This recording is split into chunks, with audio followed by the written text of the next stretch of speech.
Hello, can you guys hear me? Sorry, I hope I didn't spook you. Let me know if the audio is okay.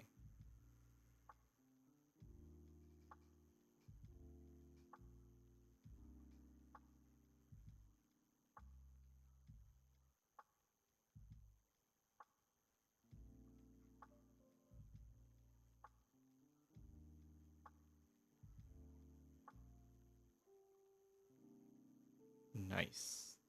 Nice. Okay, that was my biggest concern. I think we can begin.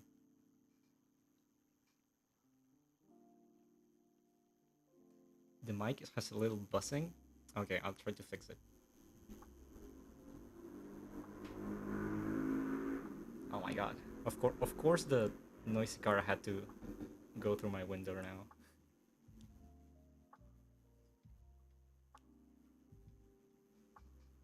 It's okay. I think we can begin. So let's try not to make it explode.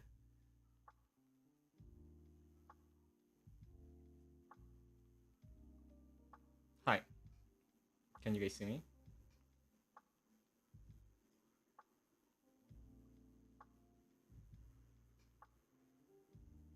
I know we have a little bit of delay, so I'll ask you to confirm just for today.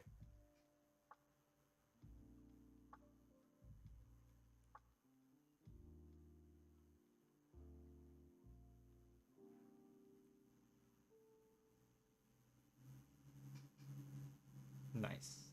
Nice. Okay, everything is working. Guys, you will not believe the big mess I had before beginning. Somehow I just thought that I knew how to stream on YouTube and I've never done it before. And I shouldn't have begun researching all of this 24 hours before because I made a big mess. Really hope Jared didn't notice. But okay, everything is working. Everything is working. Hey guys, it's been a while uh since we've talked, right? Uh I think it's been more than a month since we did this in Sakuga Foundry, but I'm happy to see you all back. So, first of all, do you like my apartment that I can totally afford with an animator salary? Very nice, right? Okay, so I imagine most of you guys are here from the Sakuga Foundry community in Discord, but for the people who have no idea who this uh, random guy is who's talking to you, I'll just make a little introduction and then we can go do um, our live critiques, okay? Very real apartment. Totally real. In the middle of New York City's billionaire row. Okay, so I'll tell you just a bit of who I am and what exactly am I doing at Jared's channel. Because first of all, this is not my channel. This is Tonari Animations channel, and I'm just borrowing it somehow. I can't believe still can't believe that Jared let me borrow his channel, but I think it will be good. I think it will be good. So, um, first of all, let's see if this works. Yeah. So this is me. My name is Beast. Of course, not my real name, but that's my animator's name that I've been using for a while. Um, Believe it or not, I'm not an anime girl. I'm actually a robot. So let's get that out of the way. um, I'm a 2D animator. I work mainly for Japan at the moment, and I've been doing it for a few years. Uh, and I've been an employee at Tonari Animation for uh, a few years too since it began. Basically, it's been like 3 years already or four, something like that. But I've been there since the beginning. If you are interested, this model, which is very cool, right? And it moves very well. This model was designed by Nika. If you guys have heard of Nika, one of the Nika was one of the first uh, Japanese style animators that began publishing on YouTube like several years ago, and that's crazy. I can't believe how lucky I am that I got him to do this model because I don't know, that was very special for me just because who he was and how much he helped me when I was learning animation. And the rigging of the model was done by Sris Kairash.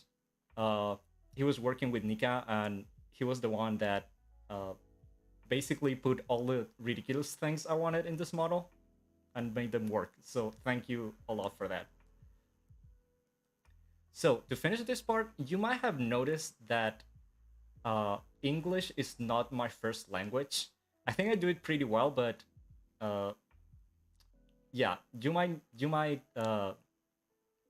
notice it's not 100% there because my first language is actually Spanish. I don't think I'll speak too much Spanish uh, during the streams, but just so you are patient with me when uh, I'm thinking, or maybe if I say something strange, that's probably the reason. And now that I look at it, my Japanese ability is a bit exaggerated there. It should be like 2 lines. But I understand enough so that I can work at the anime industry at least and read a bit of their instructions and stuff. But don't expect me to be uh, an expert at Japanese. Actually, one of my plans here in the streams are to study Japanese with you. So I think that that would be very interesting apart from just doing animation, right?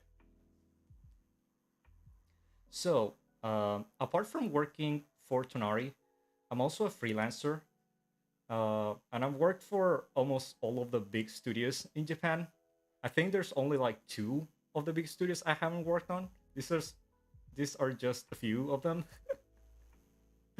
and I censor them because they Japanese studios really don't like to be named around. Even though I have a good um, I have a good relationship with all of them.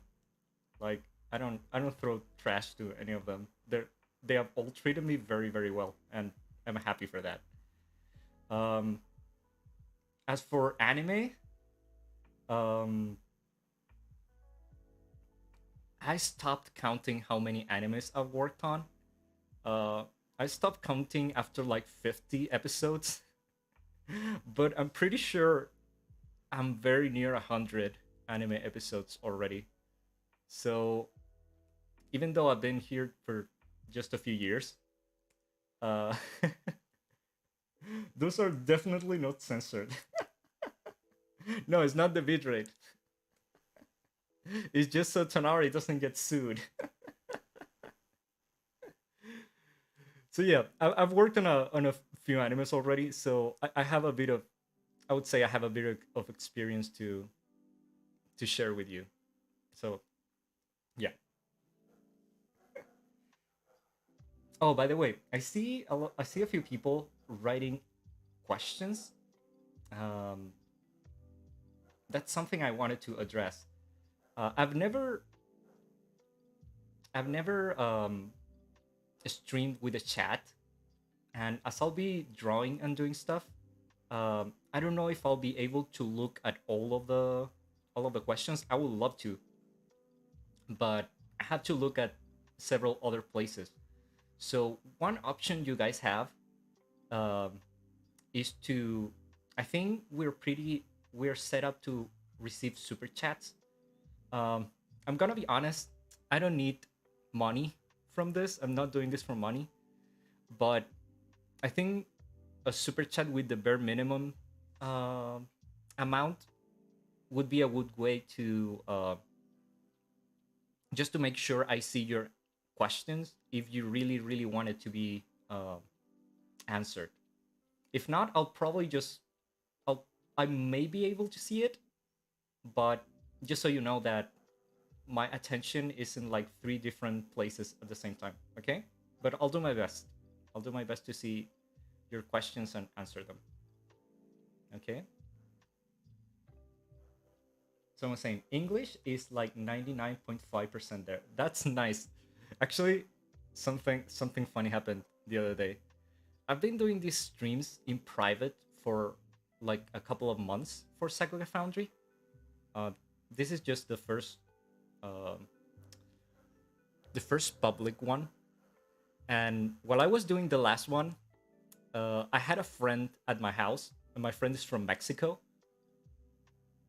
and she could listen to me from the other room.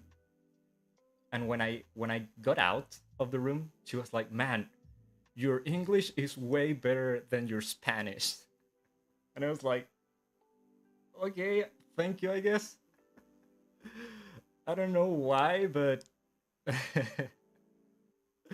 I'll take it as a compliment. And just not to think my Spanish is terrible, even though I've been speaking Spanish for my whole life. Okay. Um, Next, just to add a bit of information, so you finished knowing this rando. Uh, my interests are, of course, animation. I wouldn't be doing this if I didn't like it, because it's not an easy job. Um, I also collect wristwatches, and you'll probably hear a lot about that at some point. I like cars. I have like a I'm like a car encyclopedia since I was a kid, so you might get a lot of car references. I also like computers. That's why I'm a robot. Especially old computers. I'm not good with new technology, as you might have noticed already. With me messing up the whole Tonari YouTube. And apart from that, I like bunnies. You'll see a ton of bunnies during my streams, like my bunny mark right here. If you look at my Twitter, it's like 90% bunnies and 2% anime girls. So just so you know that you'll get a bit of that during my streams. And just now, one person was asking about the Gura video, and yes, uh, I had the luck to be able to direct the Gura anime for Tonari Animation. It was like a year ago already, I think. But this was my first real direction job, and I think it went pretty well. I had a great experience with Tonari doing it. And apart from this one, I also directed the Wonder video clip for Red Soto. In the backseat of your mind, do you feel as though you've always known me? Shivers down your spine, are you feeling like you're missing something? I could turn your night alive, would it be wrong to trust me? Only inches and inches away. I can share it. It's not black and white. Enough, enough nude alien. Let me take a look at the chat to see what we have.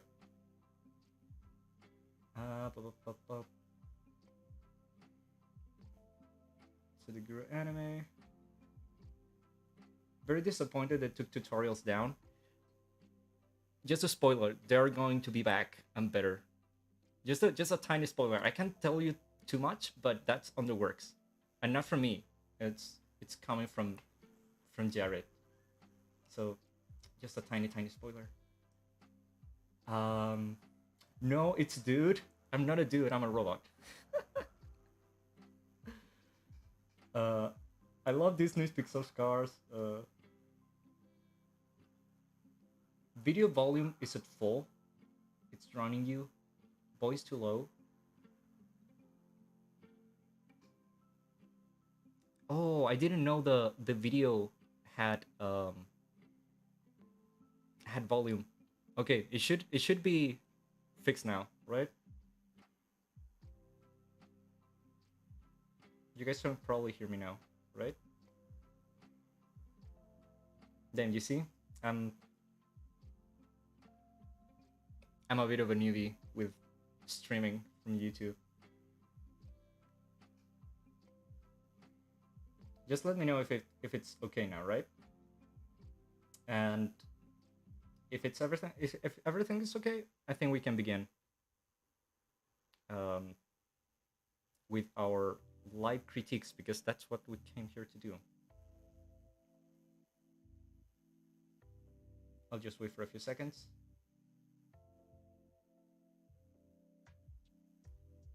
Nice. Okay, sorry about that. I didn't know the videos will have audio.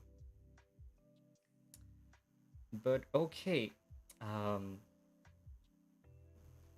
Let me just quickly tell you um, about the live critics we're going to do. As I told you before, uh, I've been doing these streams for a couple of months already for Sakuga Foundry, which is Sakuga Foundry is the educational arm of Tonari Animation. It's basically a community where we help people interested in animation to get to the level they need to begin working. So we review their work and we just try to help them. And every month, Sakuga Foundry has like this challenge where the people at the community make animations, and we had a professional go through them and tell them how they can get better. So that's what we're going to do today. This one is from a couple of months already, so sorry to the Sakuga Foundry people that have been waiting for me for a long time. You wouldn't believe all the things that happened. I even had to change my ISP to be able to stream, but everything is okay now, and I think we'll be able to do this every week. So let's go to my software, to my animation software. Can you guys see it? Yeah, you should be able to see it now.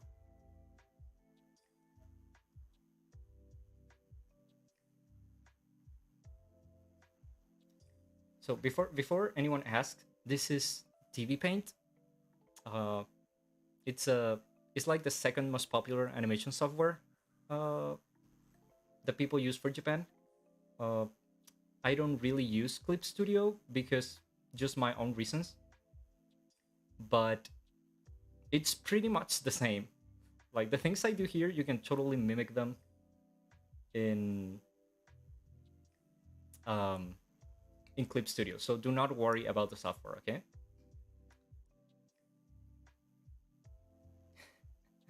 Chi's saying Chi is one of the Sakuga Foundry admins, and she's the one that had to record all of my streams before because we did them through Discord, and she's saying my laptop will be thankful not having to record any more of these streams. I'm pretty sure of that. Thankfully, I will not mess this one up when we're done, and it will be recorded. Okay.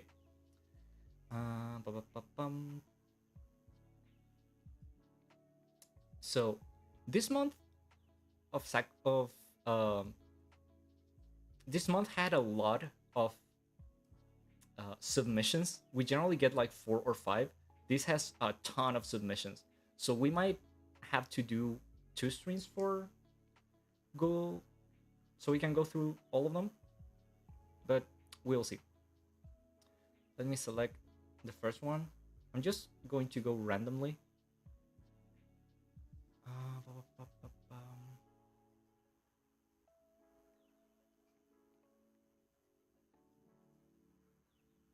And remember, just for the people that are new here, these are made by non-professionals, okay? And we will try to figure out what these people can do to make their work even better. Even though some of them are pretty nice. Okay, this first one is by Art Bear. I'm going to import the video.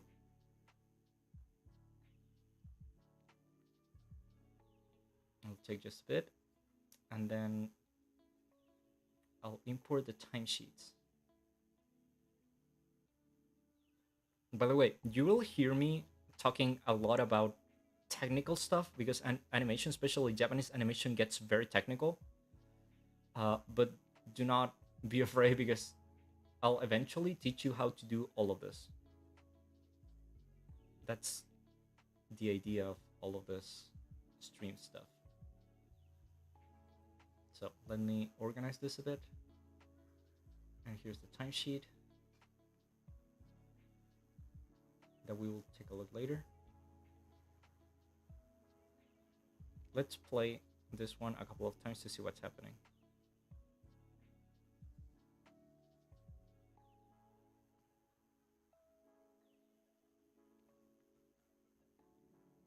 And it has quite a bit of acting.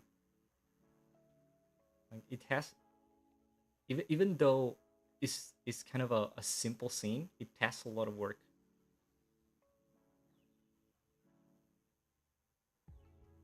And I see a lot of drawings too. So let's see.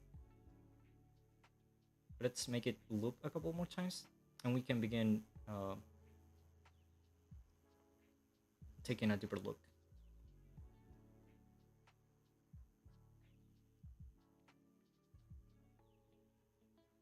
Now let's take a look at the timesheet for a bit.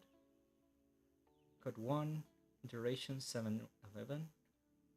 711. And everything looks okay here. There's a couple of issues here, but we'll go through them. Don't worry.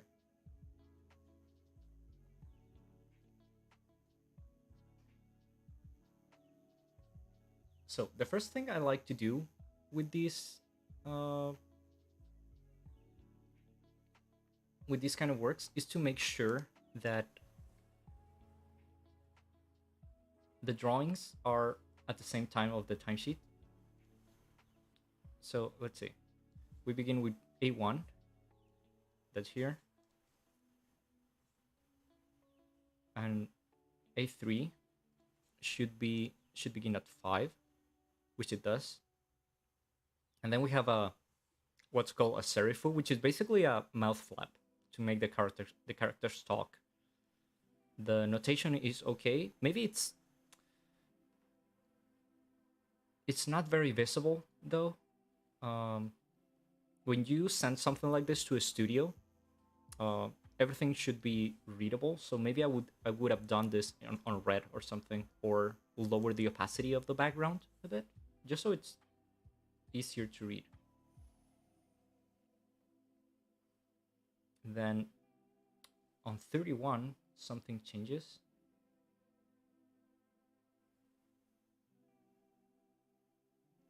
Because we begin this movement from 1 to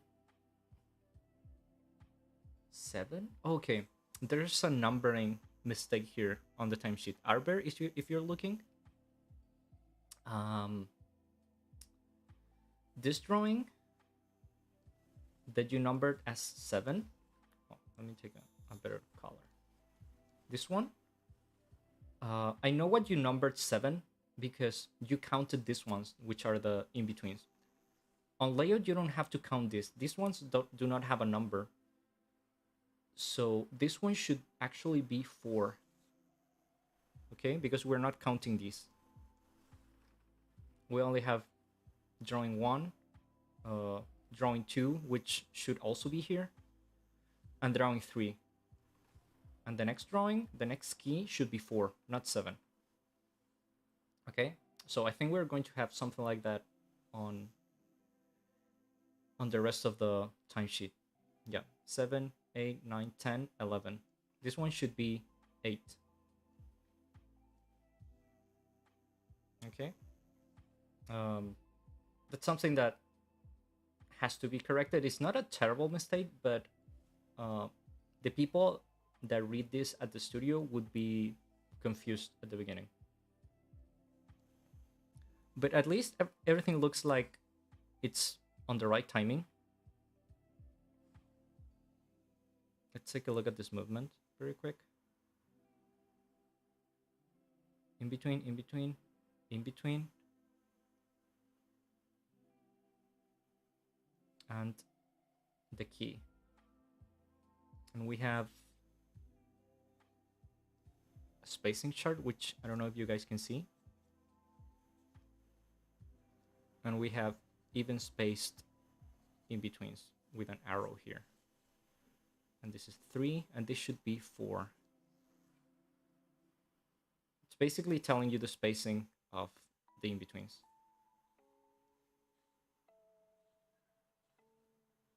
Oh, be careful there. Look at her eyes.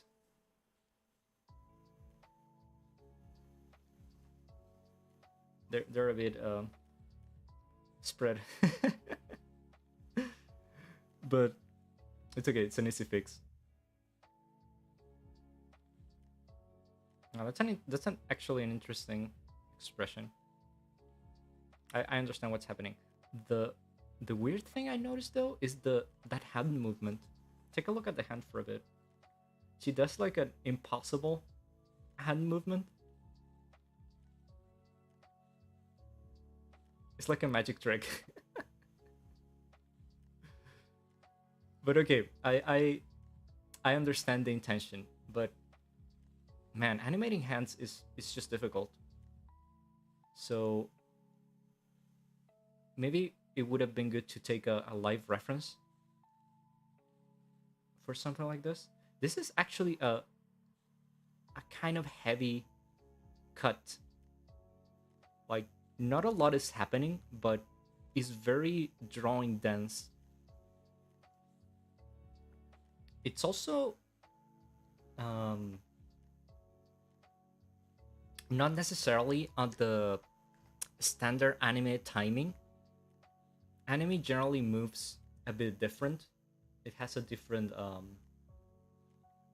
to say it, a different rhythm and a different way on the drawing distribution.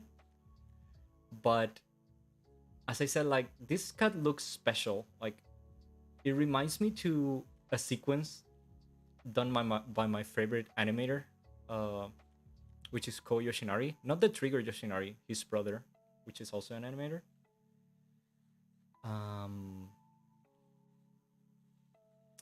He did a sequence on the first episode of Lyrical Nanoha, which was like it was kind of a similar acting cut like this, very very dense in drawings, with a ton of drawings and a very complicated acting, and that was the only time he touched Lyrical Nanoha. Like, everyone was waiting for more cuts or more sequences from him on the next episodes, and that never happened.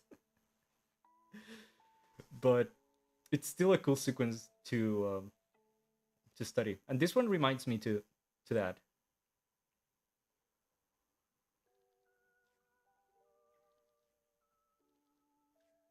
Let's look at that action a bit.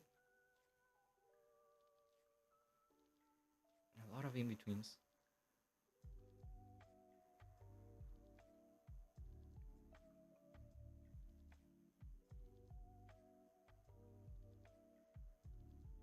I like it. Be careful with the volume of the head. Look at her, at the size of her head here. And when she turns, her head gets a bit smaller, like considerably smaller. Even if she was opening and closing her mouth, there's still a noticeable difference in volume. You have to be careful with that.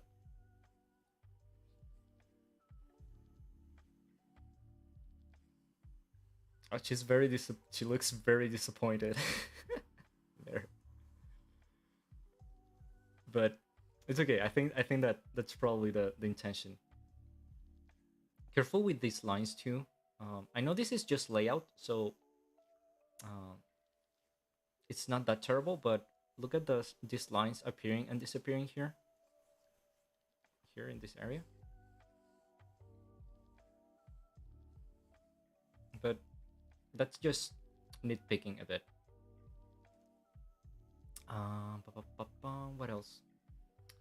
Oh, let's talk about a bit of layer structure, because this cut actually looks a bit complex on that, because we have a background and we have a foreground, which is like this table, but the character is uh, like cut on top of the table there, so there has to be some structure there. I don't see it here.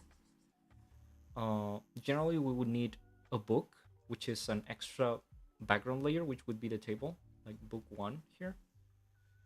And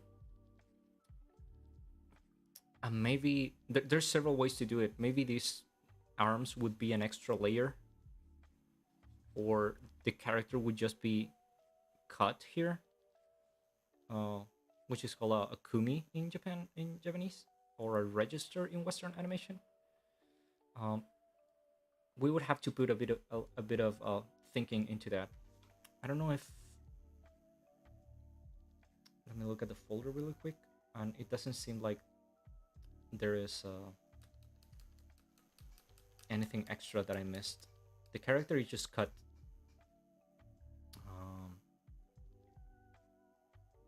Yeah, the problem with cutting characters, with doing the kumi or the register, is that it's never perfect, no matter how much we try in After Effects or the compositing people. It's never going to be perfect. So we generally try to add a bit more layers to make it less noticeable. Okay. The other thing I notice here is we have these holds here. Whatever number this is, it's 23, but it's probably another number if we count it right. He has a hold here. It means that it's not moving. And then we have an in-between. And then we have another hold. In-betweens cannot be held, because the purpose of in-betweens is that the character doesn't stop moving. If you hold something, it means it stopped moving. So you're doing the contrary of what you should. Okay, so in-betweens can never be held. The longer an in-between can be can exist is 4 frames. 1, 2, 3, 4, and then you have to put something else, either another in-between or a key or whatever.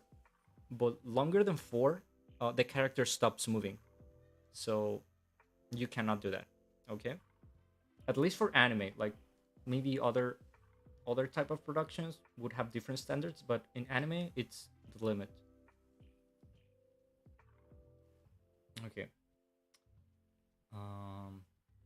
So I guess we finish here. Again, the numbering has to be corrected. There's a hold, and the timesheet is cut, which is when we basically finish the animation. This is just an aesthetic thing, but it should be cut the whole section of the timesheet, which is this one. If you guys notice, the ones that haven't seen a timesheet ever, the timesheet is actually 2 pages in one. There's this and this one, so it's a continuation. Okay, so there's one section and a second section. When we cut the timesheet, we cut the whole section. Okay, and try to make it just a little bit more visible. Let me take a look at the chat to see if we have any comments.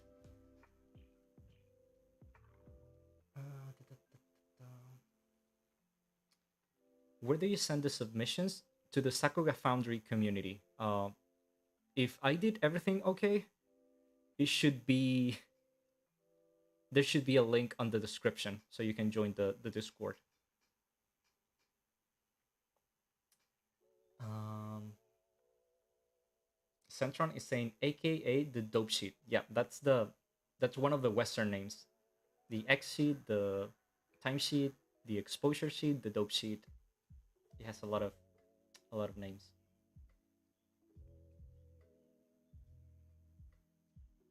Marcy saying hello, Beaston. Hello. I love the acting of this one a lot. I like it too. I think with just a bit of adjustment, it could be a very nice cut.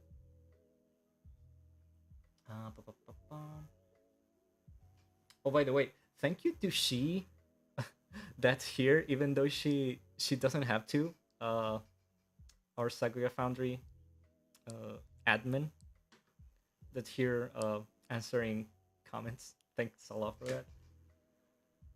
Um, what else? I'm probably missing half of your comments.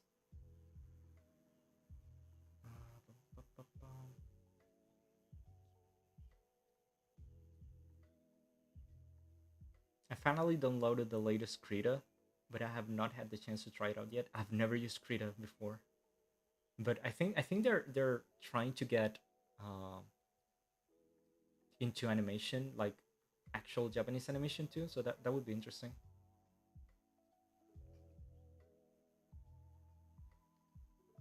Sorry, I should stop and let you know. No, you're doing good. Thank you. Okay, I think we're done for this one. Of course, I have to go through a ton of these generally, so I don't have time to tell you each little thing that you could fix. I'm basically just looking at the cut and talking to you about the things I noticed the most. Okay, but um, sorry I cannot go more in depth on each cut, but I'll do my best. Okay, let's close this one and choose another one.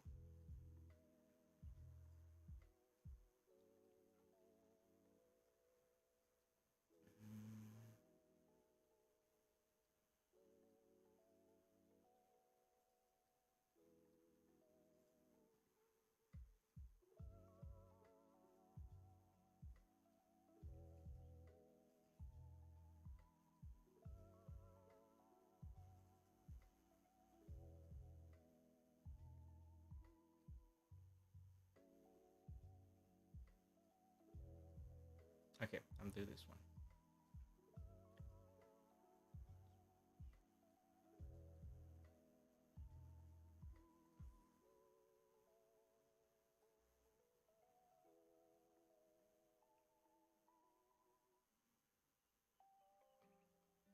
And timesheet.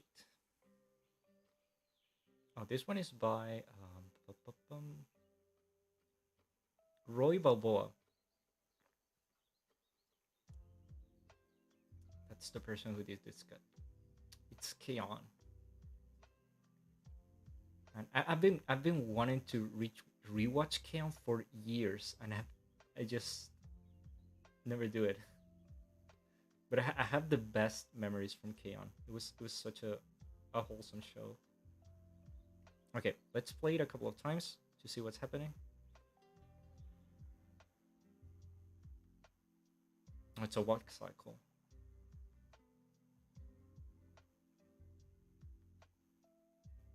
By the way, walk cycles are the hardest thing ever to do in animation. They look simple because characters walk all the time, but they're a nightmare to do. So we will probably talk about walk cycles a lot.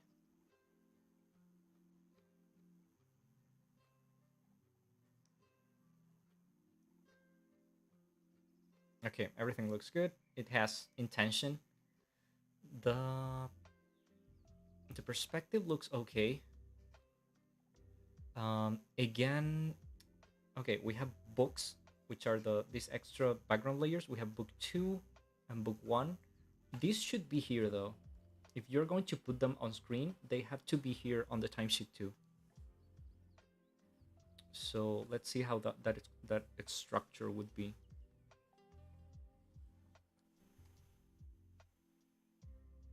Look, I see one of the desks is here behind the two animation layers, behind the two girls. So if a book is right next to the background, which is here, the background is here, and the book is here and it doesn't move, book one, this is the desk, it doesn't have to be a book, it can just be part of the background. Do you get the logic behind that? So we don't really need this to be a book, it can just be part of a background. Now, if, as I said, if this is moving for some reason, like the desk is moving, maybe for perspective or something like that, then you have to separate it. But if it doesn't, you don't need that book. Where you need the book though is here, for the other character on the other desk. And that book would be here, I guess. Here. Let's call it book one because it's the only actual book we have at the moment. Even though I'm noticing that she's sitting on nothing, so maybe we should have a book here that is a share. Just a detail to have in mind, that she's sitting on nothing. So maybe it could be something like this. Another book here. One, and this one will be two. Something like that. Like you would have to rethink your layout structure just a bit. But let's talk about the animation. She's held here, I think. She doesn't move. Yeah, she doesn't move. And that's okay. Generally, he did okay here on this layer. We have one basically, which is the only drawing, and then we have a long line until the end of the cut, just to symbolize that she's not moving. We are holding that drawing until the end. There's an easier way to do it though. Like, you don't have to do the whole line if the drawing is not moving. What you generally do is to write the first part of tome, which is the Japanese term for a held drawing, which is, you write it like this. Hope my Japanese doesn't betray me. It's like that. So you just write the first character, and then you do a squiggly line like this. And this basically symbolizes the same, but it's shorter for you.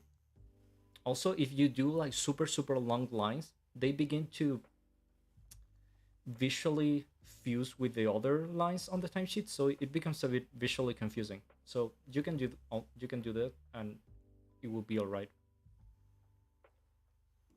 Let's look at Yui. You see, I'm kind of remembering the names. This one is Ritsu, right?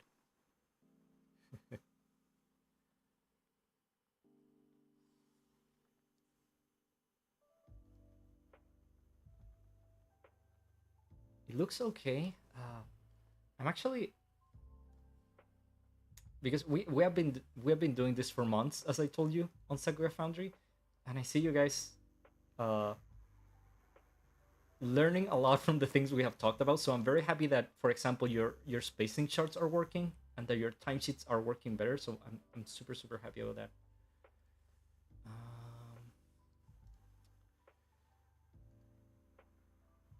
Now, you might think the acting of her walking looks a bit forced, right?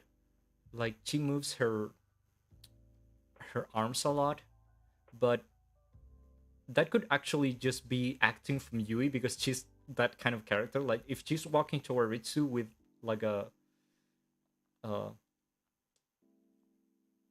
like with a very how do I say this in English? Damn. Uh,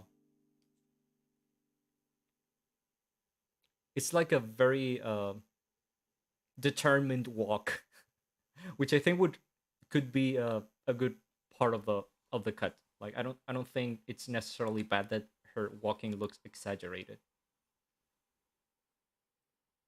but it does look exaggerated. Like if that was the intention, it's okay. If the animator wanted a more normal walk, this one looks a bit exaggerated. The spacing charts look alright. Like for you guys that uh, haven't seen this too much. This one, for example, we have A1, which is this drawing. Whoops. And then we have A2, which is this one. And we have two in-betweens in the middle, which are this one and this one, right here and right here. And he's basically telling you how to space those one for in-betweening. Like this, okay? This one, he did like this. It's the same.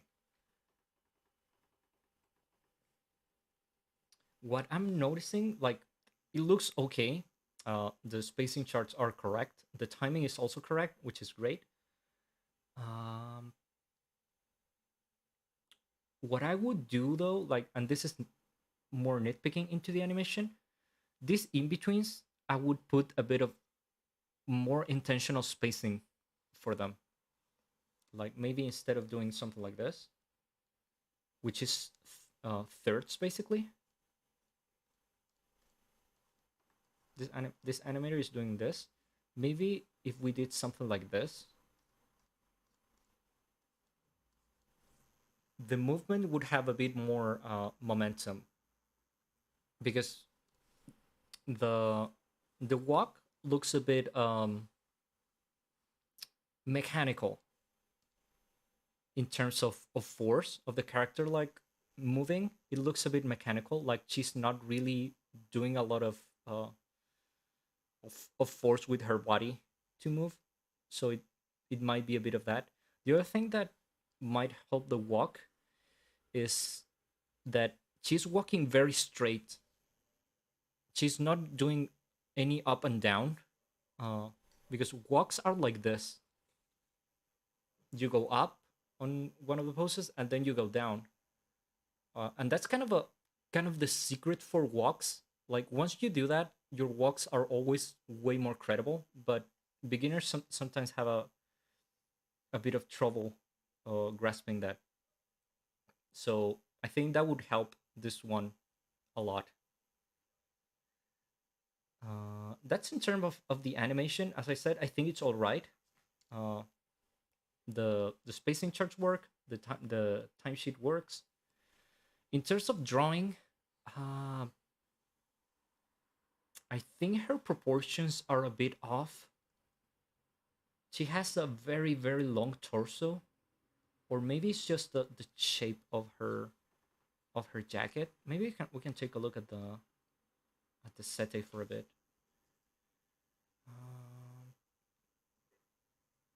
If I can import it and not get Tonari sued.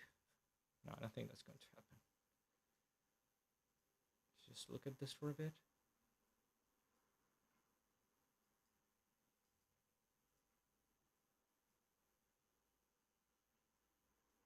Just to compare the proportions. Okay, her head looks all right. This should be a bit more, just a bit more square. And this one has a bit more boobs than the original. And I think that might be one of the problems, that this is more straight.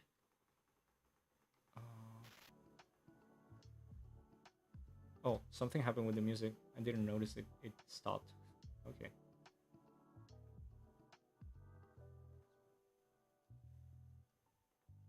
it's probably just a shape thing, shape issue. And then the skirt. The skirt looks okay. Maybe it's just a bit long. Yeah, I think that was pretty much the problem. It's just a shape thing. Her arms might be just a tiny bit longer. Though the KO characters have a bit of weird proportions.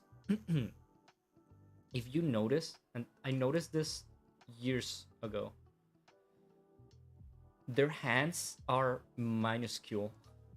Look at the size of those hands. And that's simply to make them look cuter. Which they manage, I think, because you have to be very careful with the size of the hands when you design a character or when you animate a character from a model. When hands are too small, characters sometimes look a bit disgusting. Like it just looks a bit weird. So when I animate a character and I'm not very sure about maybe the proportions of the hands or something, I always make them a bit bigger. Just to make sure, just a tiny bit bigger. But for some reason, on Kaon, they managed to make them not look weird. It actually works. So yeah, I think that was the problem with the proportions of this character, and this one looks all right. Maybe her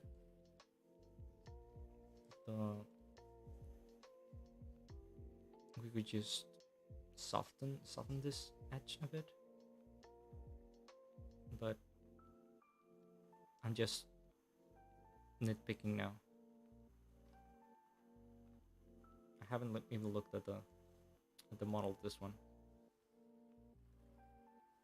Yeah, that's basically it for this one. It's working like 90%.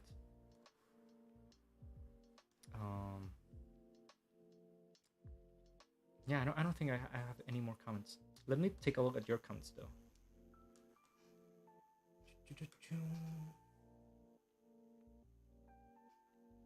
Kaon purifies the soul. Yes, it does. Beautiful character acting. About the walk cycles, thank you. Need to have more up and down. Yes. The timing is dope. It works. Table is missing a leg. Does it? Is it? It is. It is missing a leg. Good eye. It should be here, I guess. And it's also missing the bottom of the table. You're right. You see? You guys sometimes catch stuff that I don't. Yeah. It should be like that. And again, chairs. School chairs are like this, I guess. Like they're lower. Yeah. What else? The tables are a tad off perspective. Probably. Yeah, I think that's the problem, that they don't have a bottom, actually. Like, we can see the bottom. The arms, I think, I tend to mess the torso. Everyone knows if there will be a VOD of this. Yes, there will. If I don't mess it up at the end of the stream. Okay, and the table's missing the legs. But as I said, overall, it's a good cut. Let's go to the next one.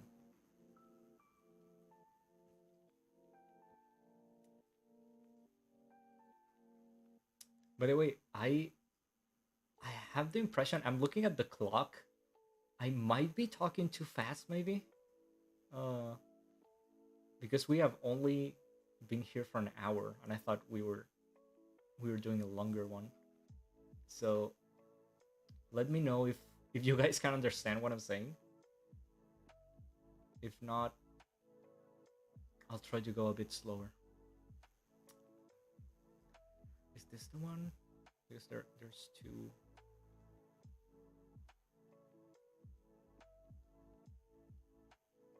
Two files.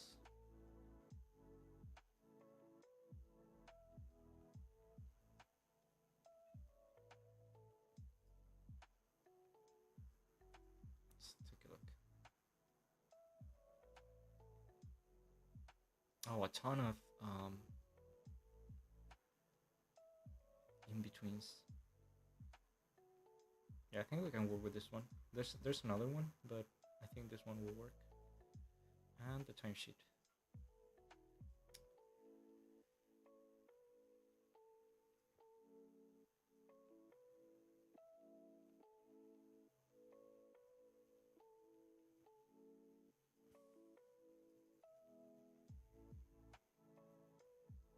Oh, this one is from who's the animator? Lark? No. Is that the character?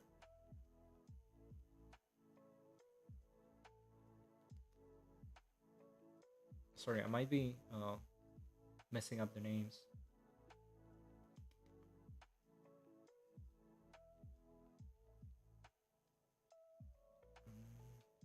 True, I guess. That's what the timesheet says. This should be the name of the animator. So let's say that's the one. Sorry if I'm messing it up. So we have a character that I suppose is A.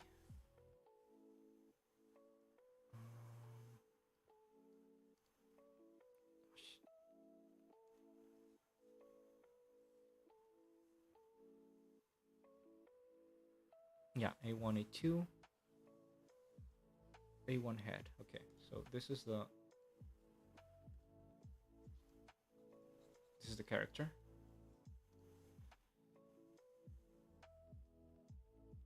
A2, and it has 3 in-betweens. Remember when you do spacing charts and you do in-betweens, you have to do this slash thingy. Otherwise, it could be confused of not having in-betweens there. I can show you. When you're doing spacing charts, if you do this and this, these are not the same. Because this one has the slashes and this one doesn't. This is the right one, okay? Unless you're doing something like this, in which case it would mean that there's no in between here. You're just marking the middle. Do you see there's nothing here? That's why you have to put the slash when you want an in between, okay? Because if not, you can confuse the people that come after you on the production. So A1, A2, let's see the timing of that.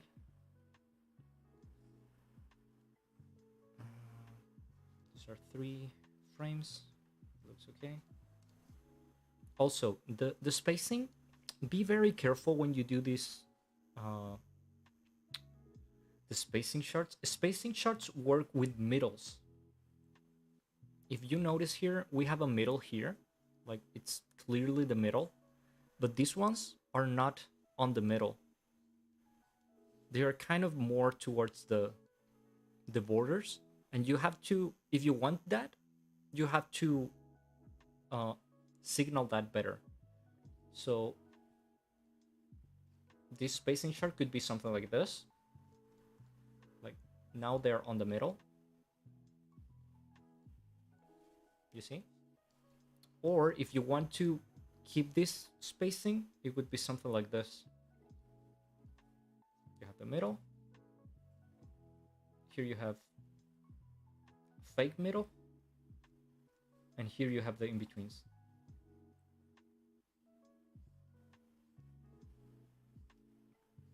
This is way, way better for the in-betweener, for the person who's going to have to draw those stuff.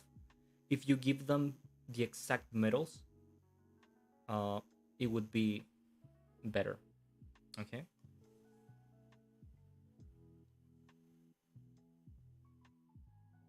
Then we have a ton of in-betweens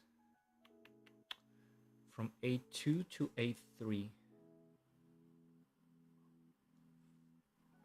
Oh, but I'm noticing something here. 1, 2, 3, 4, 5. 5 in-betweens. 1, 2, 3, 4, 5. But you also have all of these lines that are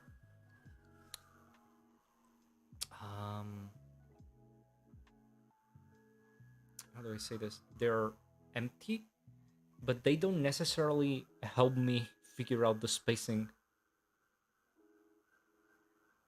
of the thing. It's kind of a confusing spacing chart. Let me try to decipher it. So we have a middle, we know that.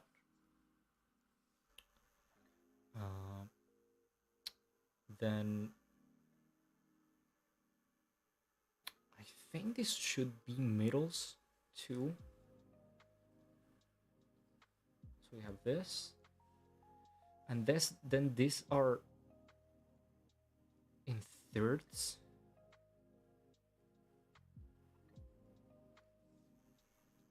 And then these are separated in thirds too, but there's nothing there, so I don't see the reason for this to be there.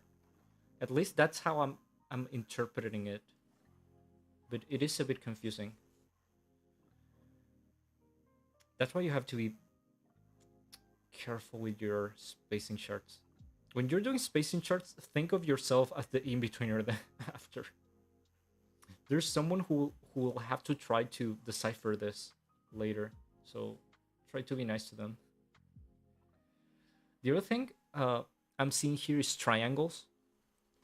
Triangles are the symbol for in-between guides, and in-between guides are a special type of drawing.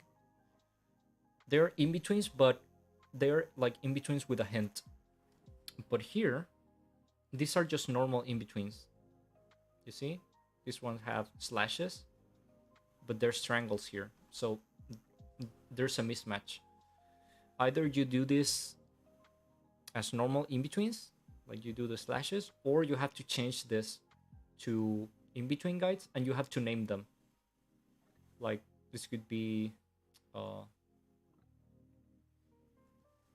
sometimes people do I, u, e, o in Japanese, just to not renumber all the things. I give them an actual number. Like, for example, this will be 3, 4, 5, 6 with a triangle. Okay. But as I don't see any in-between guides here in the preview, like there's just the keys, I don't see. I think the easiest way would just to turn these triangles into in-betweens, normal in-betweens. And then we have something very, very interesting. We have a focus change, because we're focusing on this character, and then the focus of the camera changes to focus on this. And this is a book, I guess. But if this is a book, where is B?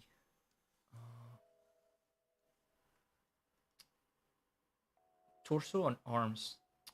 Oh, okay. So you separated the character into layers. Her head is A, and all of this is B. All of this, which is okay. You can do that. What the other thing you can do is just have A, like the whole character on A, and then you do annotation here that basically tells them that only the head is moving and the arms are not moving. We can talk about that later. And then the crane, the paper crane, is a book. I guess this is a book, and this too. So we have two books, book 1 and book 2, which is okay. Write book though, instead of BK. Write book, because someone in Japan will look at this and will say, "What the hell is BK?" You have to write book, okay? And then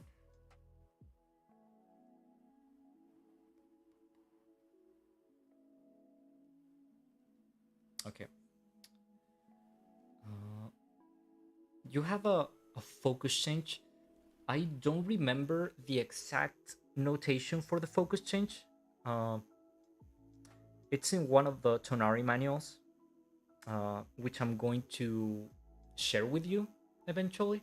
Probably next stream, I'm going to try to get you all the manuals that Tonari made, where we have these notations. What I do remember though is that for the focus change, it would be something like this on the timesheet. Let's see where it begins. It begins around 62, frame 62.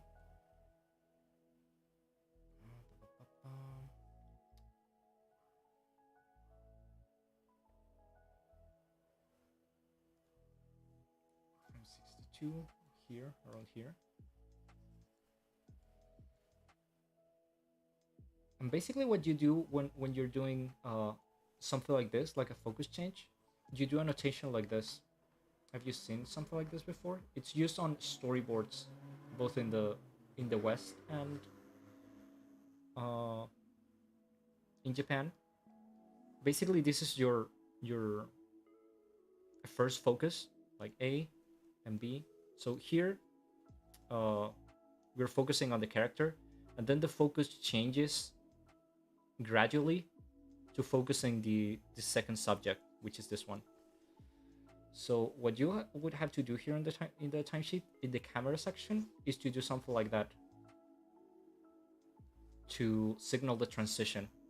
Okay, as I told you, I don't remember the exact notation for it at the moment, but it would be something like this.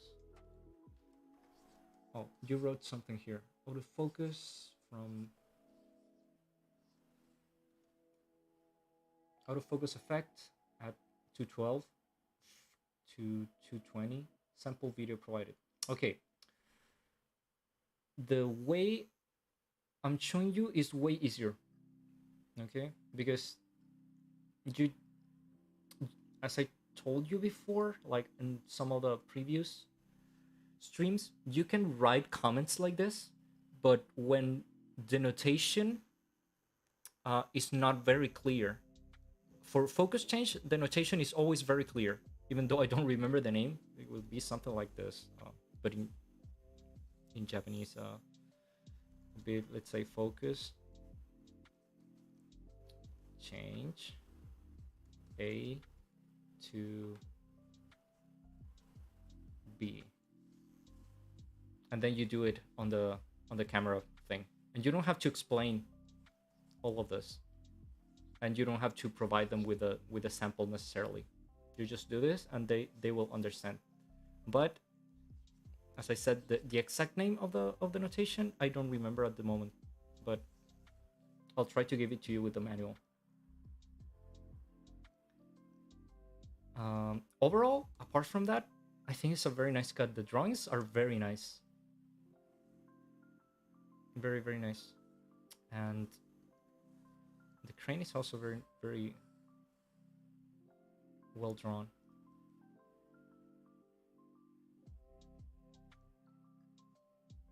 I don't even know if I could have drawn it better. But it's nice. Oh, what I'm noticing is that you don't have a background though. I think, for example, if this was just a wall, and it's a just a flat color, you can write in Japanese wall, but in Japanese, so that people know that there's a wall here.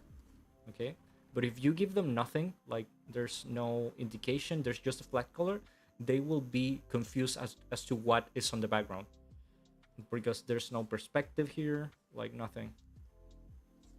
See, you have to give them some information. Okay, you can just write wall or flat color or whatever, depends on what you want. Okay, I've talked a bit too much. Let me take a look at your um, comments. I should have brought a glass of water.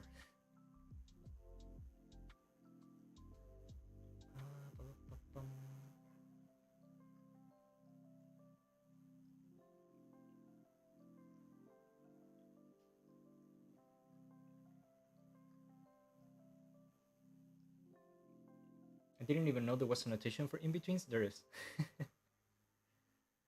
Equidistant spacing, yes. That's a that's actually a very good word. Equidistant, I think. Help with the slow and the slow down, yes. Thanks for taking the time. Thanks to you. Why delete all the videos? You'll have to ask Jared about that. But as I said, they will be back. List them now. Bude on book 2. No, it's not. It's not a Bude. Bude is for something else. Bude, the notation Bude is when you make things like Bude comes from boil. You make things like Twitch, or to like yeah, Twitch basically. I can teach you that later. What software are you using? T-Paint. Aren't those manuals in Japanese? No, we have English manuals at Tonari. We just have to get them to you. Man, I can't wait for Japan to go paperless, so I won't need timesheet. That will not happen.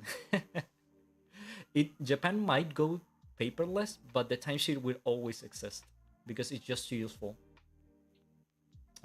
So yeah, sorry, you'll have to bear with the timesheets for at least like 50 years more. Why were they deleted? I don't know. I think they deleted them because they are going to make better ones. The videos were a bit outdated. Yes, they're a bit outdated. You have to think that those videos, the videos that Jared used to do, with tutorials and stuff, they were from before Tonari even existed. So we have been working for Japan as a studio for years now, and we have learned so much new things that yeah, the old videos are very outdated. We know better now, so we can make better videos for you. Good old TV Paint, yes. Hello, show. Hydrate, bro. Yes, I should, but I don't want to stand up. Hey, Biz, it's been a while. I miss you. I miss you too. I was actually feeling kind of guilty not being able to stream, but I had no choice because my internet just stopped working suddenly. But now everything should be okay. Okay. Let's choose another one.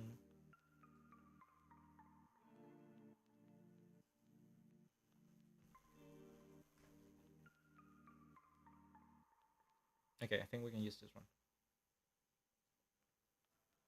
This one is from... Oh,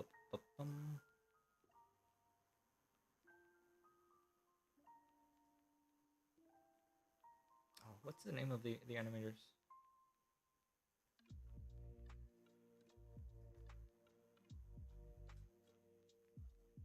Yuma Yu, right?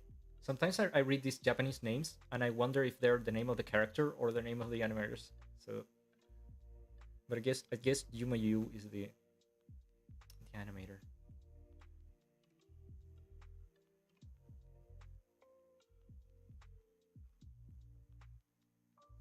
Okay, and timesheet. Oops.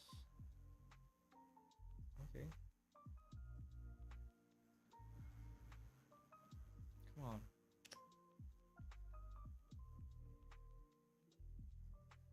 Okay. And mine took is September. This is from September, guys. I have a lot of homework to catch up with.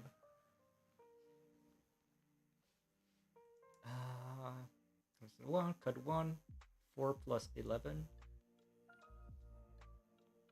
Camshake at the end. Okay, we'll look at that later.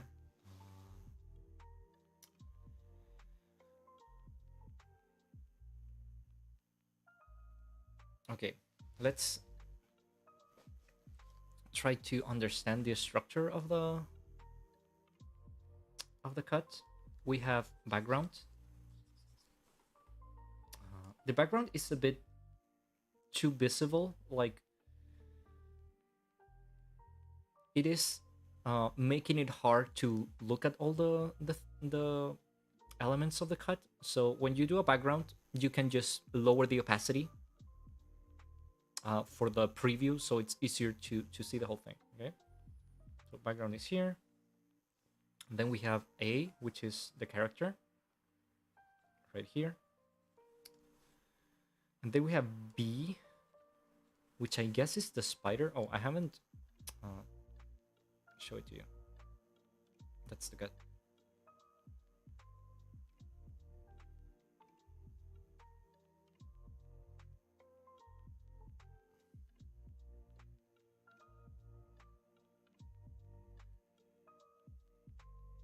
Yeah, so B is the spider. And there we have a book 1, which I think is the table. Again, when characters overlap with tables and stuff, it's always difficult to do because of the layer structure. Let's see how we could do it.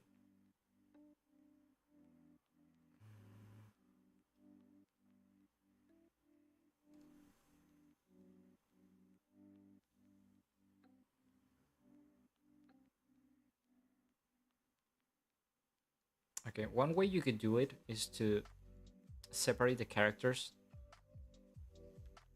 in 2 layers. So one layer is the arms that are over the table, and the rest of the character is under the table, under the book.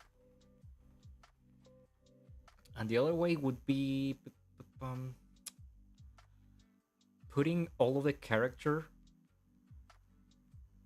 above the table, and then just cutting him at half at the chest level.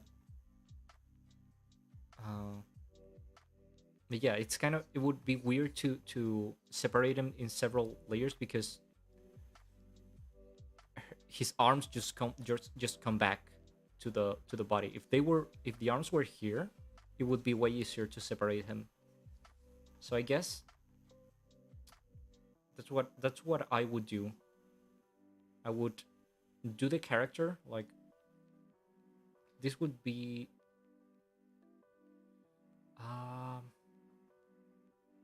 the table would be here, I guess, and then the character just on top. And then when something like this happens,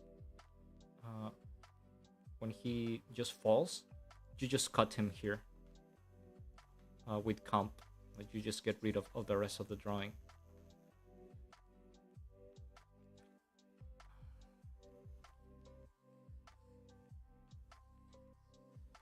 Are you guys understanding a bit of what I'm saying, or I'm just rambling?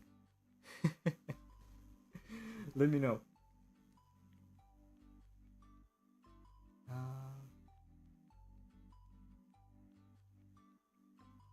Dream High is saying, how so? A ton of studios in the East and the West don't use timesheet anywhere. Timesheet is outdated and slow in my opinion. yes, I know that a ton of Western studios don't use it, but the Japanese just like it too much. And after you work on the Japanese animation for some times, you will also come to appreciate it, um, because um, it doesn't really take more time once you know how to do them, and they are so useful. Because sometimes I look at your cuts when you send me stuff, and I just have to look at the timesheet for a second, and I know that something's wrong with the cut. I don't have to dive into your file, like your Clip Studio file or TV Paint file, uh, to know what's happening in your cut. I think that's the one of the main reasons why they keep using timesheets. They're actually useful, so don't get um,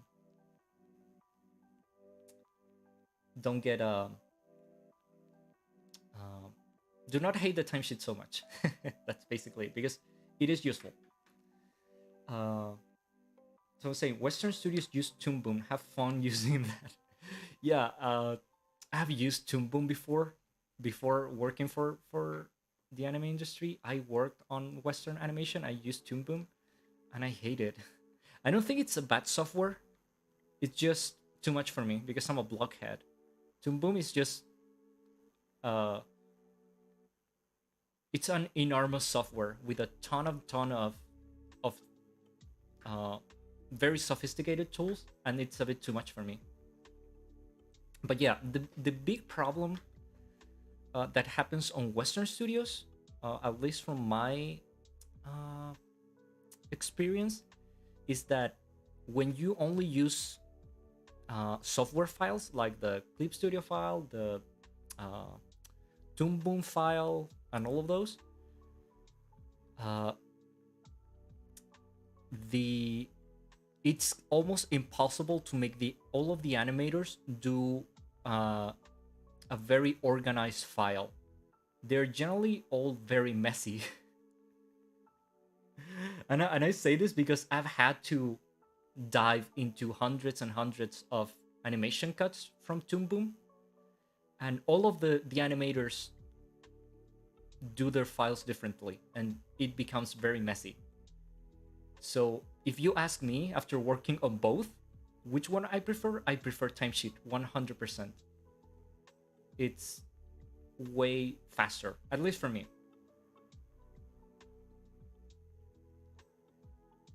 Someone's asking, how do you feel about practicing with Western animation principles?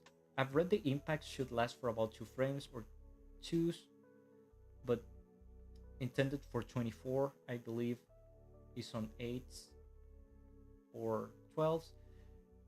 Okay, I learned everything about animation on Western, like on the Western style, because I learned from the Animation Survival Kit from Richard Williams. If you learn uh, Western style, but you learn it very well, like transitioning to anime is very easy because it's basically the same. They just change a bit the timing, like the rhythm of the actions, and just a bit of notation, like a bit of format on how writing the things. But it's basically the same. So you can learn from the Western style or do Western exercises. I think we're going to do some in the future, like just Western exercises for walks and stuff, because they're useful. So if you learn animation just deeply enough, going from Western to anime is not difficult. Someone saying stylus slash Redis Studio. Yeah, at least I think Clip Studio is replacing Redis, because Redis was also kind of a enormous software to learn. So at least Clip Studio has all of that inside.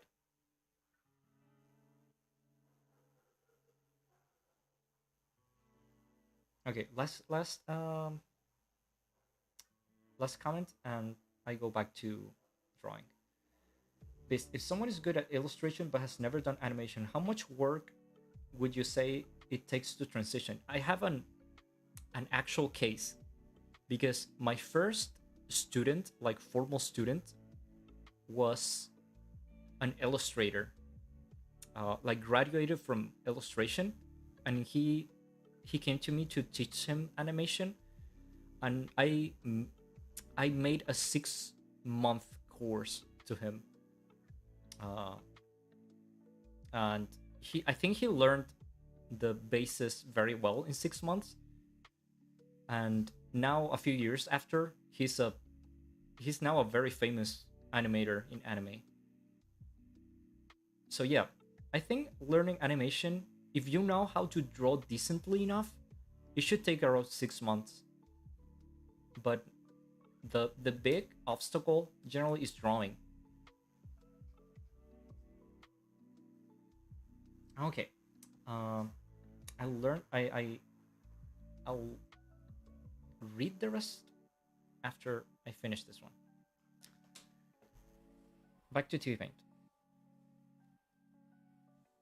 So the first thing I notice here is that we have I'm looking at the character.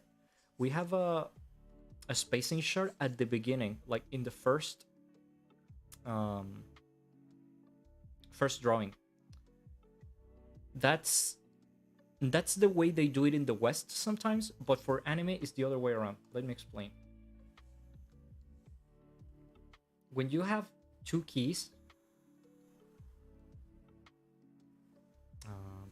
let me do a tiny drawing. Let's say this is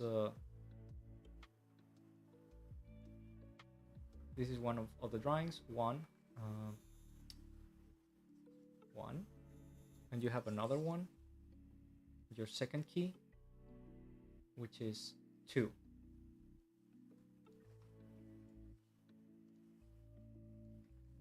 Okay, and you have some in-betweens in the middle of this. Let's say you have 3 in-betweens within a spacing chart. In which of these drawings, 1 or 2, do you draw the spacing chart? In Japanese animation, you draw it on the second drawing, here. So it would be here. In some Western animation, you draw it on the first one. Like, for example, on the Richard Williams system that he teaches you on the animation survival kit, you draw it here. But on Western and on anime, on Japanese animation, you do it on the second one. Okay, so this one, this spacing chart should be on A2, not on A1. Okay. A bit of what I mentioned before. Try to make your spacing chart with middles. Like this one at the moment is like this. Here's 1, here's 2, and the in-between is here. Try to give your in-betweener the middle, even if there's nothing there. Just for reference, you can do this. And that would be super clear that where this in-between has to be drawn. Okay. Same for this one on the other drawing, and try to give the middle. This one too. This one, look, here's when it becomes a bit confusing for the in-betweener. If I was an in-betweener trying to in-between this, I would be very confused looking at something like this. Because where is this one? Is it supposed to be here in the middle? Or is it like a third of the middle? Like, I have no idea of knowing. It's not clear. So you have to be a bit clear on what you want to do. Like something like this, maybe?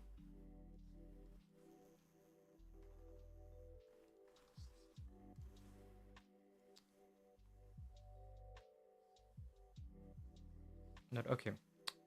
Let's see the acting a bit.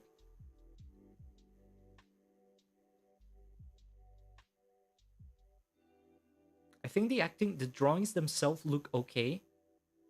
I think maybe the action is a bit too fast, because the acting of the character is telling me that he's kind of bored, so everything should be a bit slower, right?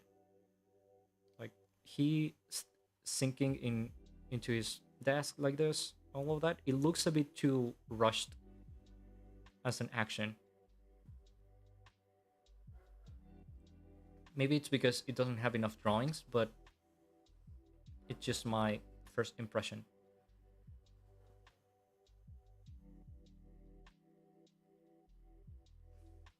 The hands are a bit weird here. I don't know if the size of the hands of the character are this size, but I think they could be drawn a bit better, because this pose is kind of weird. Just...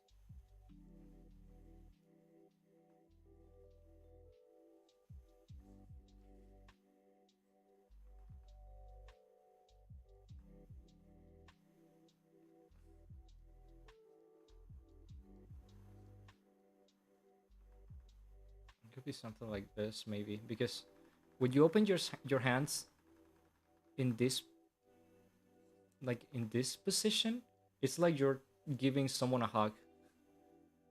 That's like the impression that's giving me. So maybe just taking some live references would help this, because the action and the poses of the hands are a bit weird, and also he suddenly has like very long arms. The perspective of the face, okay, drawing these characters from below is kind of difficult. I'll, I'll admit that. Maybe just erasing this, because this line here is the shin of the character, but if you're looking him from below, you shouldn't really see that. So you can just erase that and it would work a bit better. Something like that. You see, it looks better without the line.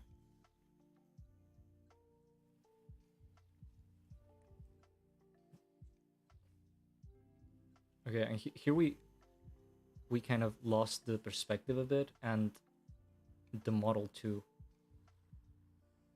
I wish more character design sheets, like model sheets or sete, gave you weird angles like this one, because animators always struggle, like me included, to draw characters on weird angles, especially if they have like weird hair, like hairstyles and stuff. Like they're very difficult.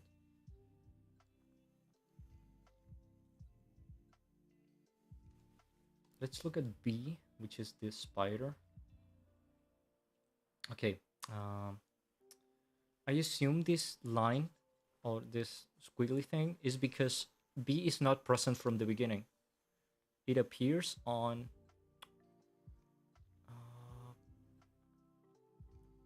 12. I guess it's out of camera here, but it should have been on 12 according to this. Instead of doing this squiggly thing, what you should do is X at the beginning, just to notate that there's nothing here, and then you do a straight line until the drawing finally appears on 1. Okay, that's what should be done here instead of this one.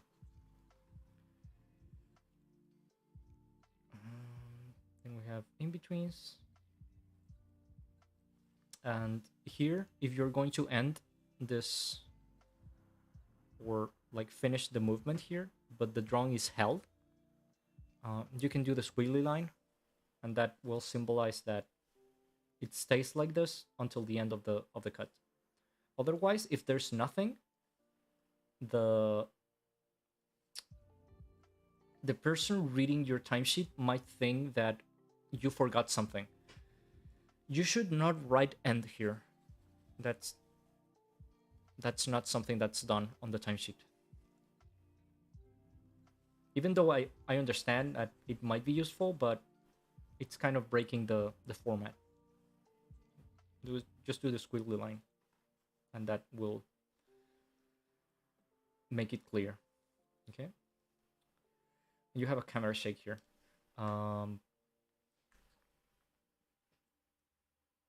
Maybe I should bring my notations, because as I told you, my Japanese is not amazing, so I have a cheat sheet of notations, and maybe I have a camera shake there. Let me take a look.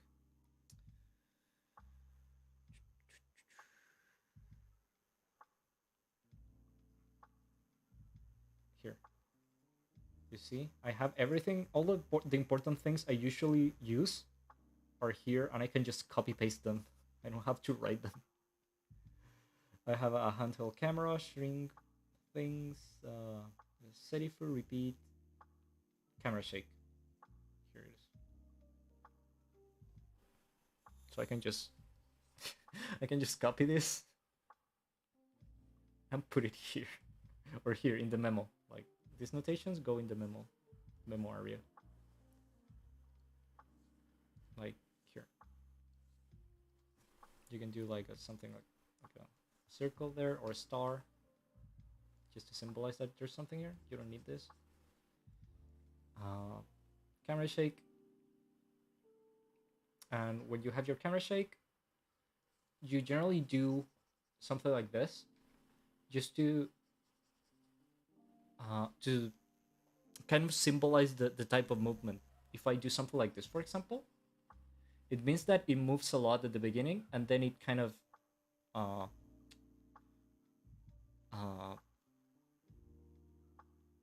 slows down, I guess.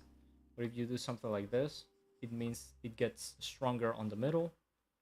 Or you can do something like this, and it gets stronger at the end. It's a very, very simple notation. Okay, let me read your comments for a bit.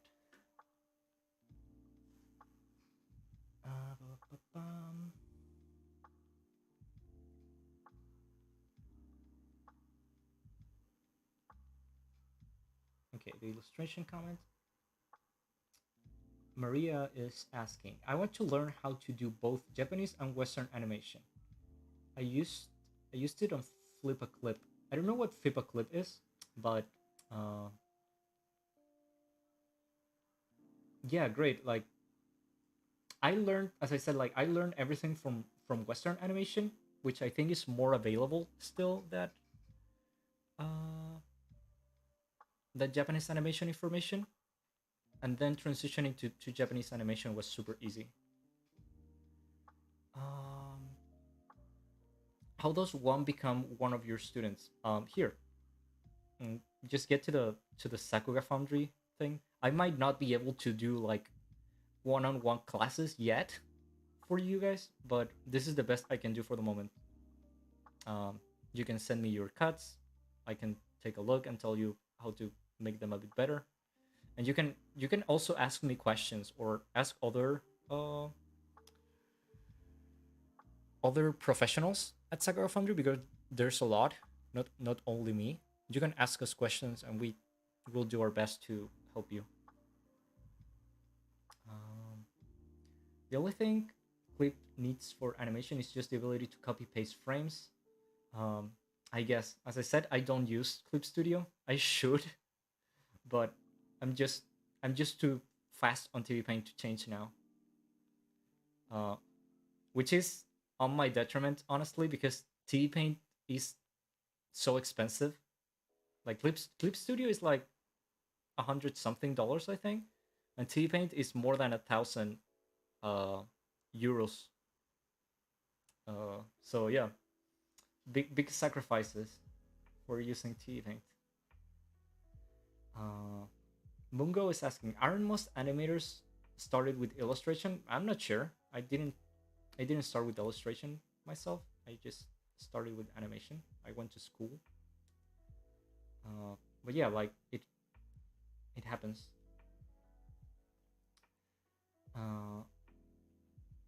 someone's asking how to get better. Draw, and draw more. Yeah, I agree. uh, I had a teacher at some point that just said like, it said the same. He said the same thing, like draw more and draw more and draw until you bleed, and then keep drawing. But I don't know about the bleeding thing, but it's true.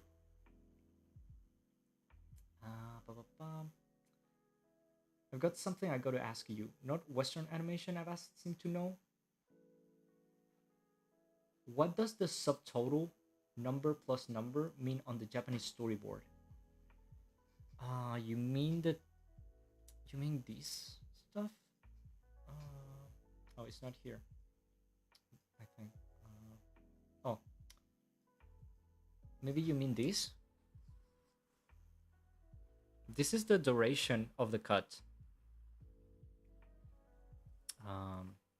This one, for example, in the storyboard should be the same. It would be something like this. And this means that this cut is 4 seconds plus 11 frames long. So how many frames do we have in total? It would be 24 by 4. 8, 9 plus 11. 7, 10. So it would be 107 frames long. Let's see if we have it right. Yeah, 107 frames long. That's what it means if this is what you're asking. It's just the duration of the cut, but in a weird Japanese format that they use. It's actually very useful, but it took me like 2 years to figure out what it was. Okay, actually, what program is this? TV Paint. I should just put a note on the next stream to let you know what program and version it is. TV Paint 11, yes. X-Line is much cleaner. I don't know what X-Line means. Any recommendation animation books for beginner? The Animation Survival Kit is the best one by Richard Williams. I read it like 10 years ago, and I basically learned animation from that one. Like, I learned a lot of stuff from school, but I learned animation from the book, and I still read it very often because it's just the best one. TV Paint, crazy expensive. Yes, it's crazy expensive. Second match frames.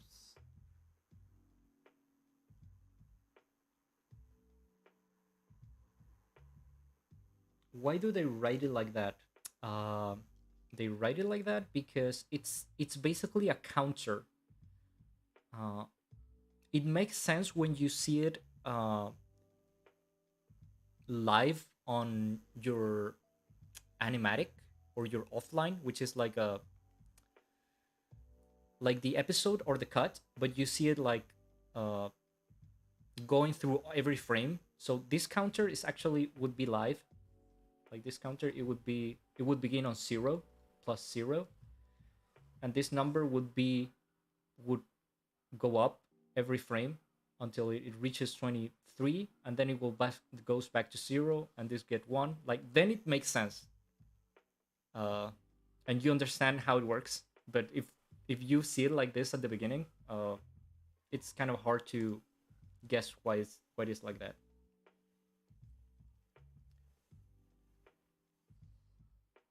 Okay, I think that's it with this cut.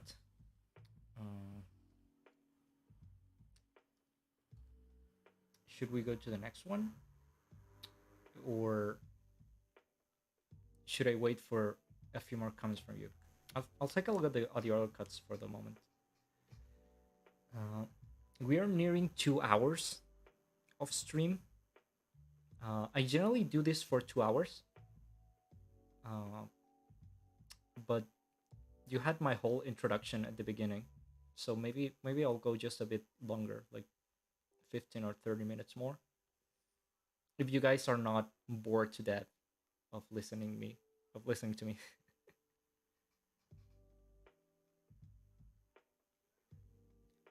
GCP, I can't understand what's a sukepan. Oh, uh, I could explain you now, but I think the best way for you to look at it, like, and be very clear, look at you can do this while I was streaming. Dongchang, timesheets, and camera movements. Just look at this, or look for this on YouTube, and you will get a couple of videos. And on the first one, they explain the Sukipam very well. Because to explain you here, I will have to make like a camera and a lot of layers, and that would take me a while. Just look at that, and you'll understand very easily. That's how I learned what it is. Unpaid promotion for Dongcheng because he made a good video. Okay. Should we go to the next one?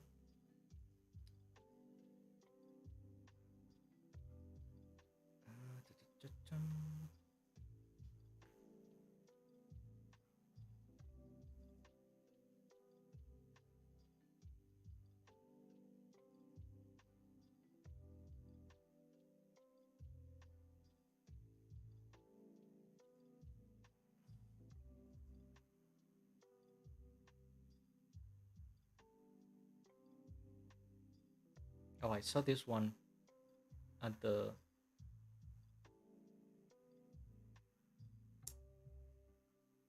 community, like on Discord.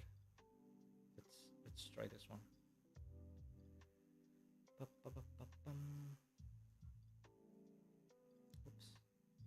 Oh, I have to close all of this.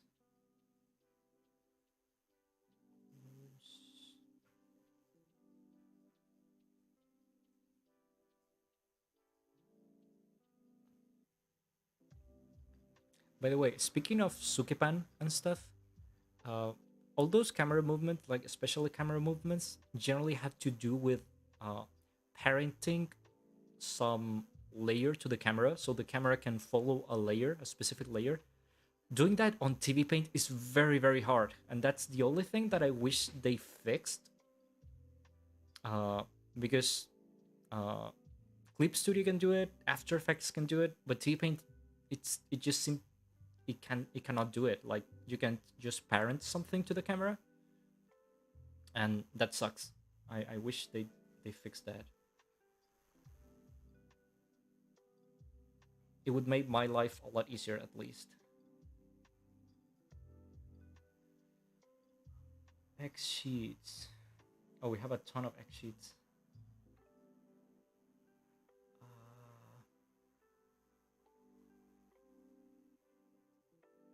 Oh, it's a toy X sheet.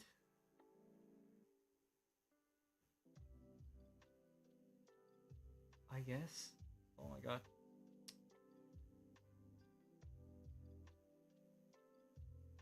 Okay, let me look at the other ones.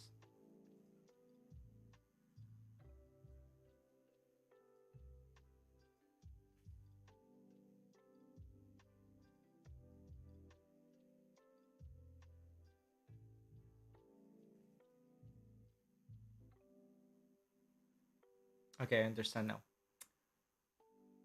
Let me talk to you for a bit, just a bit, about these X sheets. You notice they look different from the other ones we have been looking, like on format. This is a digital timesheet generated by a software that Toy Animation made. I think it is a plugin you can get for Clip Studio. And the thing is, there's almost no studio that uses this.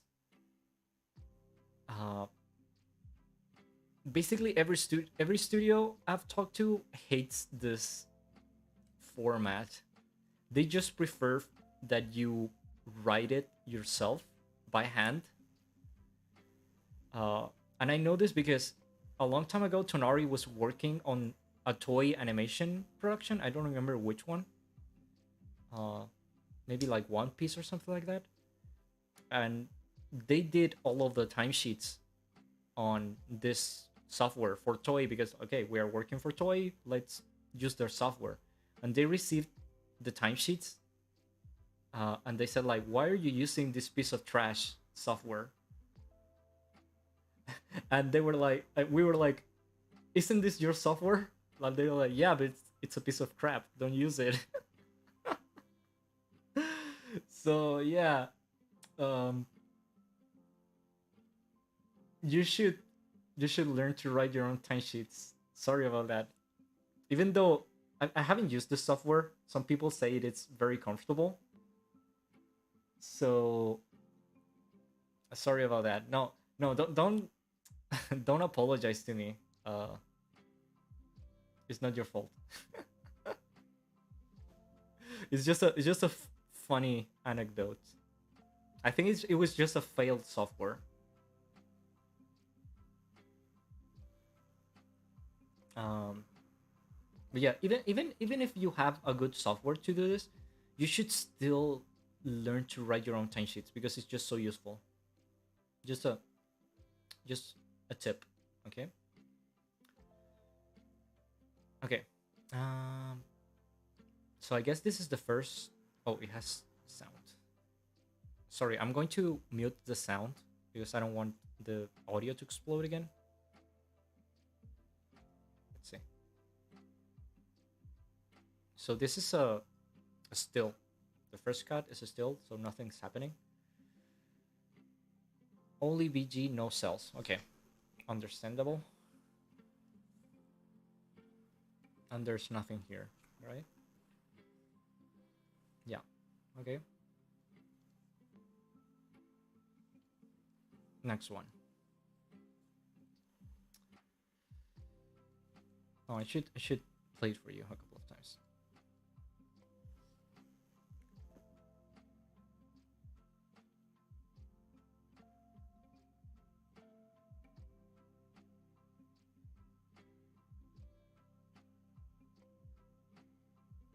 Okay, just a couple more times.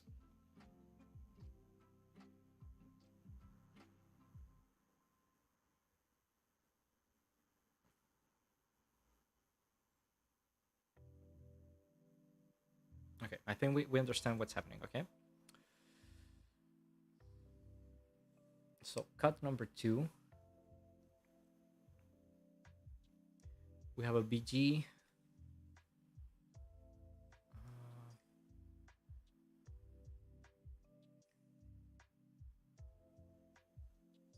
And we have AB. Let's see which one is which.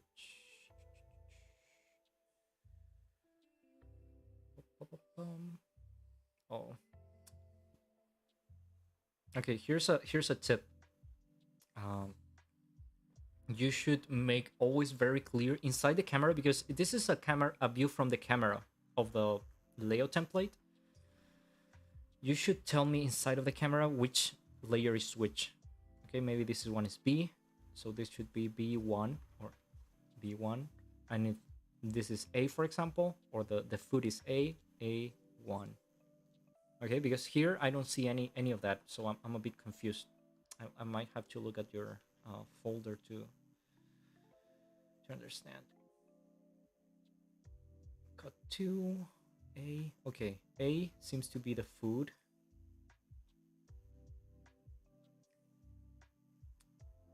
And B, I'm guessing is the hand. Yeah.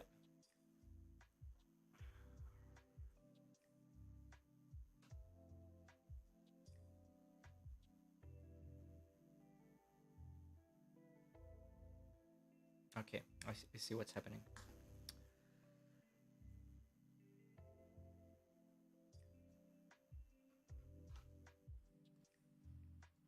Try to take a look at the timesheet for a second. B is the hand. This hand that appears here. As you can see during the first part of the cut, it is not visible at all. But it appears visible on the timesheet. There are two options. Maybe the hand was visible outside of the camera and you're using that invisible drawing to do in-betweens between that pose and the one that comes after. I'm just guessing. But otherwise, if it's not visible, you generally begin with an X, just like the previous drawing. Or the previous cut, you begin with an X to tell the people that the hand should not be visible. Okay. So the hand appears on here, I guess. This should be this drawing, B2. And there's two in-betweens. There's two in-betweens that are these circles. Here's another reason why this software is kind of confusing. The circle as an in-between and the slash thing that we have been doing, they mean different things generally. When you do a circle, it generally means that you use that in-between before on the cut. So it's kind of a signal to the in-betweener that he doesn't have to draw that in-between two times. That he already drew it once and he can reuse it. Which is different from the slash, which is just a normal in-between. Okay, and I think this toy software only uses circles, which can be a bit confusing. Just pointing that out.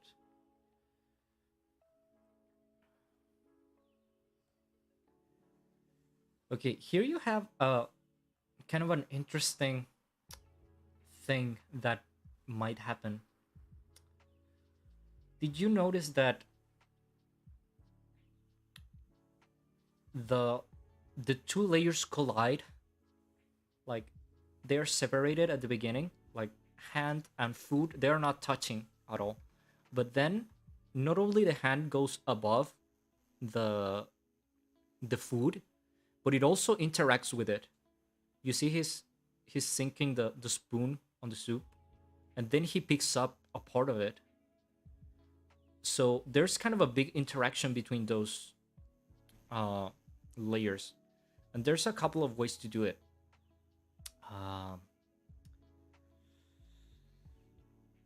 One of the things you could do, and this is kind of a bit of an advanced thing, is a layer transfer. I don't want to complicate you too much, but maybe I should just explain you quickly. A layer transfer is when you pass part of one layer, like for example the whole hand of B, you pass it to A. So you would have something like this.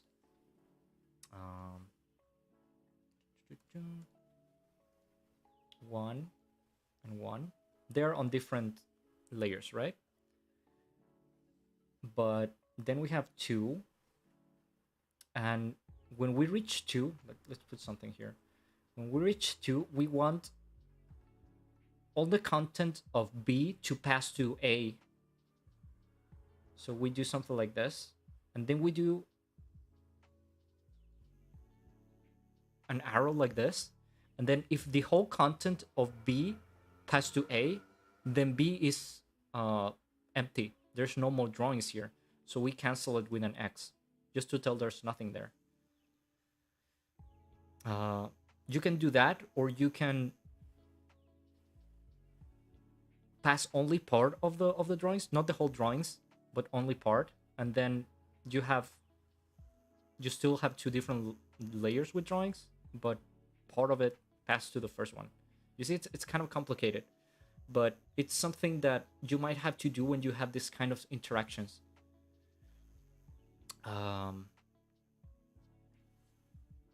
I can probably explain it better later, maybe in some other stream. The other thing that you could do, because what would I do here maybe is when the hand touches the soup, I would merge the two layers into A, so you can animate this whole uh, soup picking action in just one layer. Uh, and then when he separates the hand from the food, I would separate the layers again. Maybe that's would be my way to do it. Uh, there's probably a couple more ways to do it, like cutting, for example, doing a kumi here on the spoon, and then just picking this up. So instead of merging stuff, you just do a mask, like basically, and just cut that part of the spoon to pick it up, and then you will just make this one disappear. Maybe that would be simpler. But both methods are okay. Like, it's just there's different ways to do it. Am I confusing you too much? Let me read a bit of your stuff.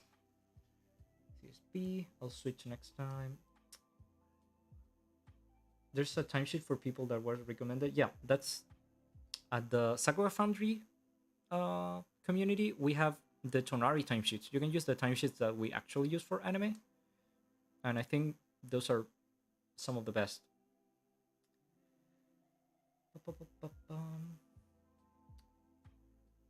Draw the soup above the spoon.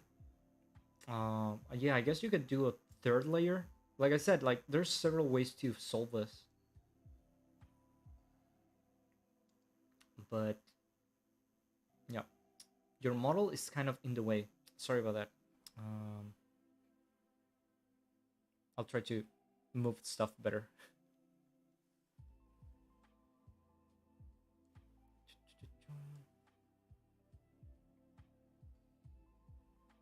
So yeah, this is the self transfer thingy, which, as I said, is kind of advanced. Like it's a bit hard to understand at first, but it's useful. I've used it a lot of times. Okay, let's look at the third cut, which is the one that has more animation. A1, A2, A3.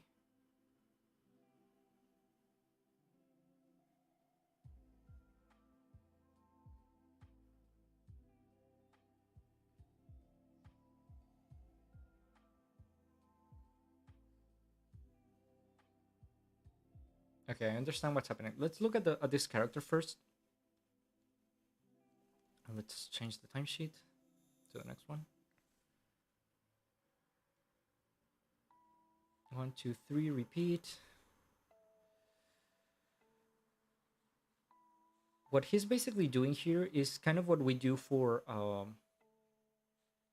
mouth flaps, like open mouth, middle mouth, and then you either loop them or figure them out later. He's looping them because he has 3 mouths: first mouth, second mouth, and third mouth, and then he does a loop, so he looks like he's eating, right? The thing that is not really working the right way here is that this mouth, A1, okay, is a key. A2 shouldn't be an in-between guide, and A3 shouldn't either.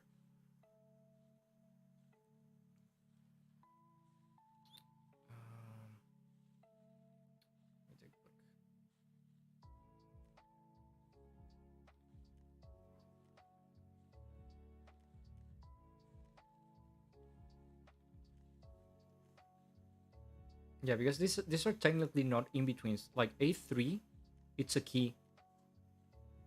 Because it goes from here to here. Maybe A2 could be an in-between. Like what we do with the mouths.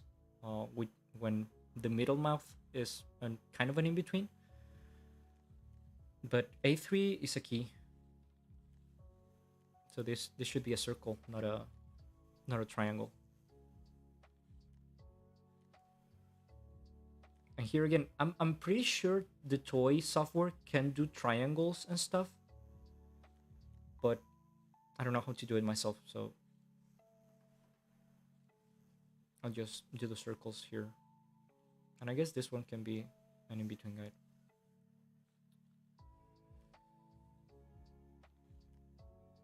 The thing here is that if this one is a key, then you have to do a notation here to tell them that all of the information that's lacking here should be picked up from the A1, from this one. And the notation is here on my cheat sheet.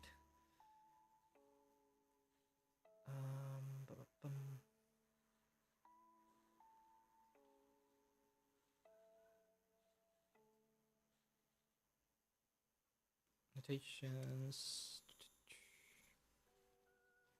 Doga trace. That's the notation. So you go to A3 and you just paste this here, and here you write the frame where it should be picked up from. So it would be A1. So everything that's not available here, you are telling them that they should copy it from A1. And generally when you do that, the outline of the character should be red or some other color. I've seen blue too.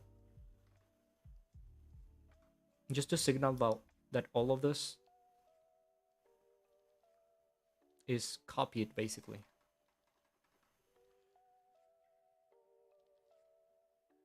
Then we have A3.5, I think, and A4.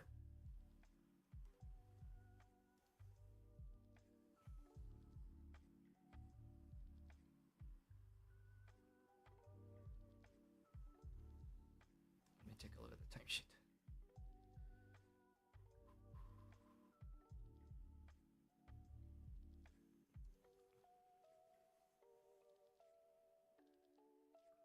Okay, he's moving this hand on A3.5. Here, in between guides cannot have spacing charts. Spacing charts are for keys, because in between guides are basically in betweens. Like you just can't do a spacing chart on one of them because it's just an in between. So the spacing chart should actually be on A4, and A4 should contain A3.5 inside. So it would be, I'm just guessing the spacing, by the way. So this is A4, 3.5 triangle, and then it has 2 and 2. Let's say it's something like this. Just guessing. But yeah, the in between, the spacing chart goes on A4.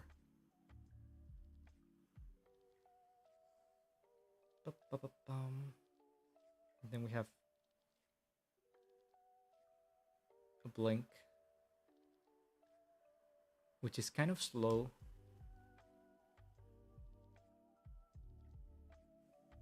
Yeah, it's a super slow blink.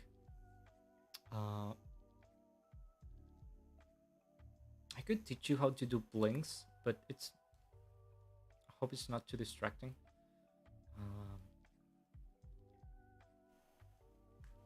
Blinks can work two different ways. There's open eye, and there's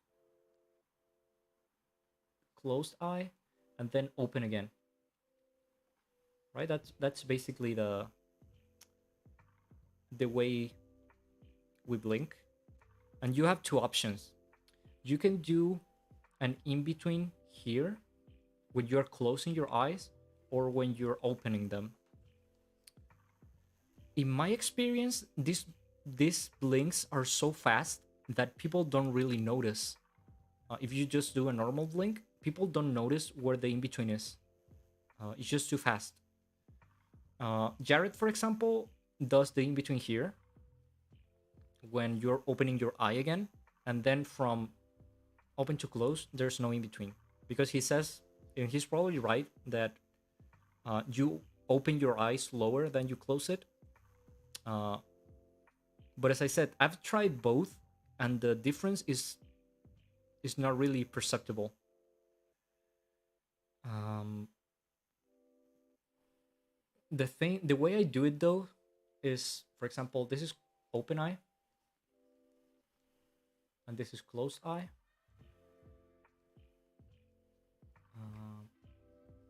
The in between has to be here, like right next to the key. If you do it here, for example, and the in between lasts for 2 frames, it is too slow. It would just look weird.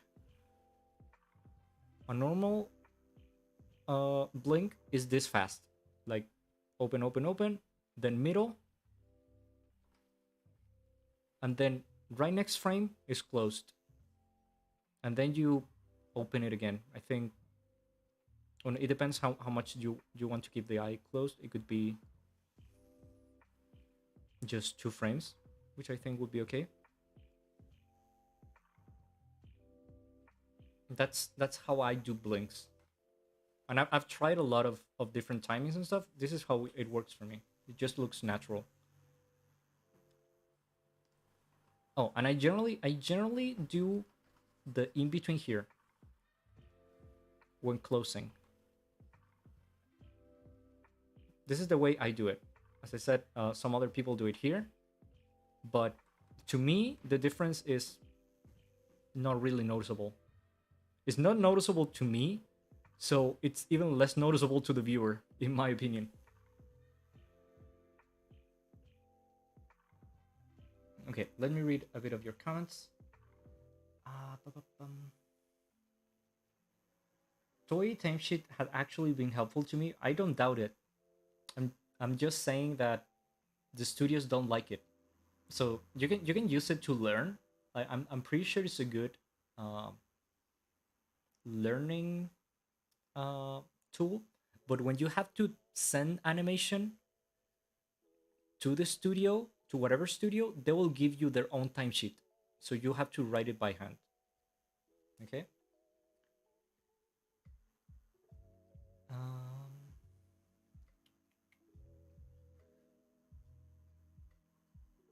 Mungo Biko is asking, triangle equals breakdown? Yes. In between guides are breakdowns. Just like on Western animation, it's just a different name. In Japanese animation, we call them in between guides instead of breakdowns. Hello, am I able to send an animation I did so I can get your critiques on? You could. Maybe I wouldn't do it here on stream if you already did it, because here on stream I generally do like events like this one, and events have their own topic. Like this topic was slice of life, I guess. So if you already did your animation, you can post it on the Sakuga Foundry and I will give you my feedback. But I don't know if I'll have time to do it on stream. Okay, but I'll still take a look at it, and other people will too, so we can give you some feedback on it. Someone's saying, I followed Dong Chang's guide, but I guess I messed it up. Yeah, I messed up that one too a lot of times. It gets confusing. Like when you just have a couple of camera movements, when you just have a couple of camera movements, it's easier, but then you get more and more, and some complicated cuts that need a lot of different camera movements, like some exotic camera movements, and it gets very confusing sometimes. So yeah, you have to study a lot. Okay, let's finish this cut, and we're almost on 2 hours and a half. So Maybe we should just have this one being the last. We'll see. Okay.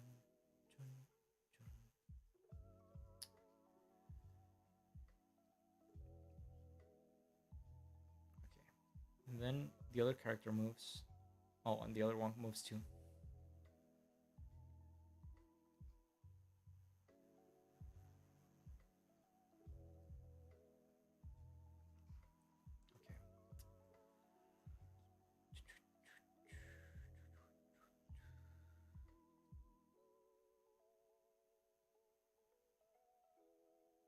Okay, I see what's happening. So these two characters are interacting now, and they're moving at the same time.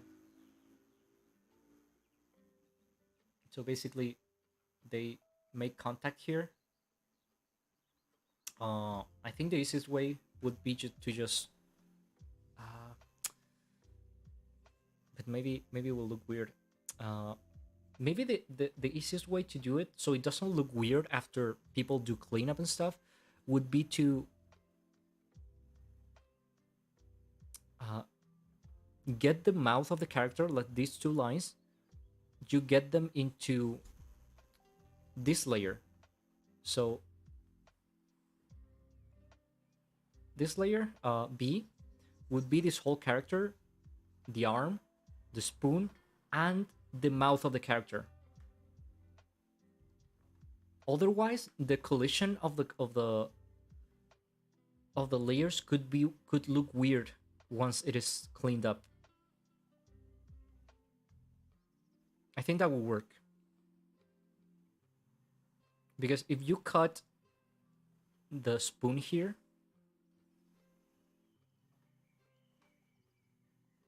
like right before the mouth,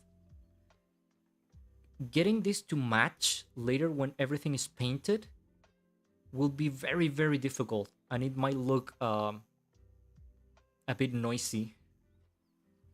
So I think the best way would be to get the mouth of the character into this layer. And for that, you have to do cell transfer, as I told you.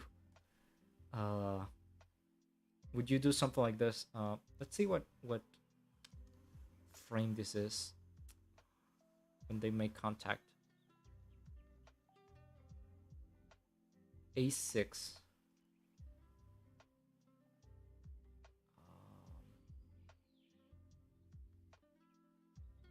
and 7, I guess. B5. Oh.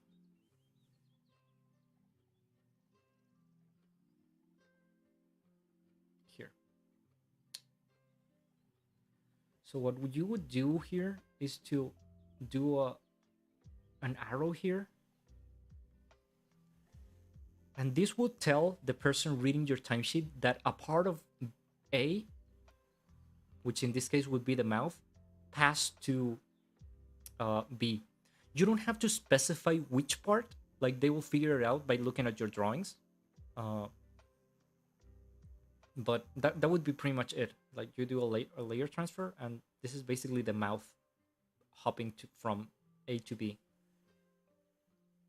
And then you can just keep it as it is, I guess. Remember the triangles and stuff if they're in between guides. And then they just interact at the same time.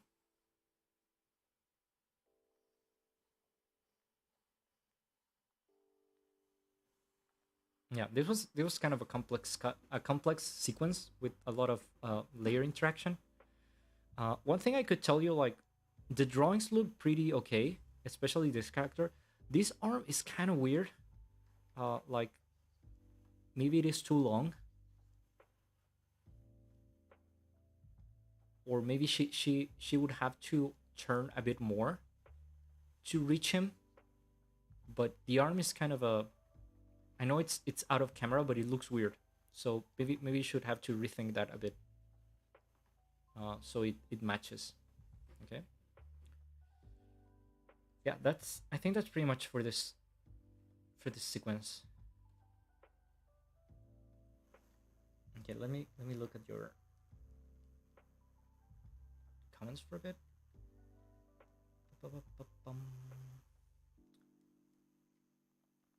Why do some Genga have 0.5 frame numbers in them? Like 8.1.5 between A1 and A2. Okay, that's just a how do I say this? That's just a numbering way to do it, because take a look at this for a second. Let's say I'm doing my timesheet. I'll just take any column, and I do 1, 2, 3, 4, and I do all of these drawings, and then I play it, and I figure out that I need an in-between guide here, because it just doesn't look good without it, so I do one here. If I do it this way, for example, if I do the normal numbering system, this would be 2, because it's after 1. But then I will have to rename all of this. This one have to be 3, this one have to be 4, and this one have to be 5. 3, 4, 5. If it's a couple of drawings like this ones, it's not a big deal, but if you have like 15, 20 drawings, it is a pain, and you can make a mistake and kind of mess up your timesheet. So when you insert a drawing later, you can do something like 1.5 and then the triangle, and you don't have to rename all of your drawings. Or the Japanese sometimes do with katakana letters like A. You see, it is way easier to just insert stuff. That's why sometimes they have it and sometimes they don't.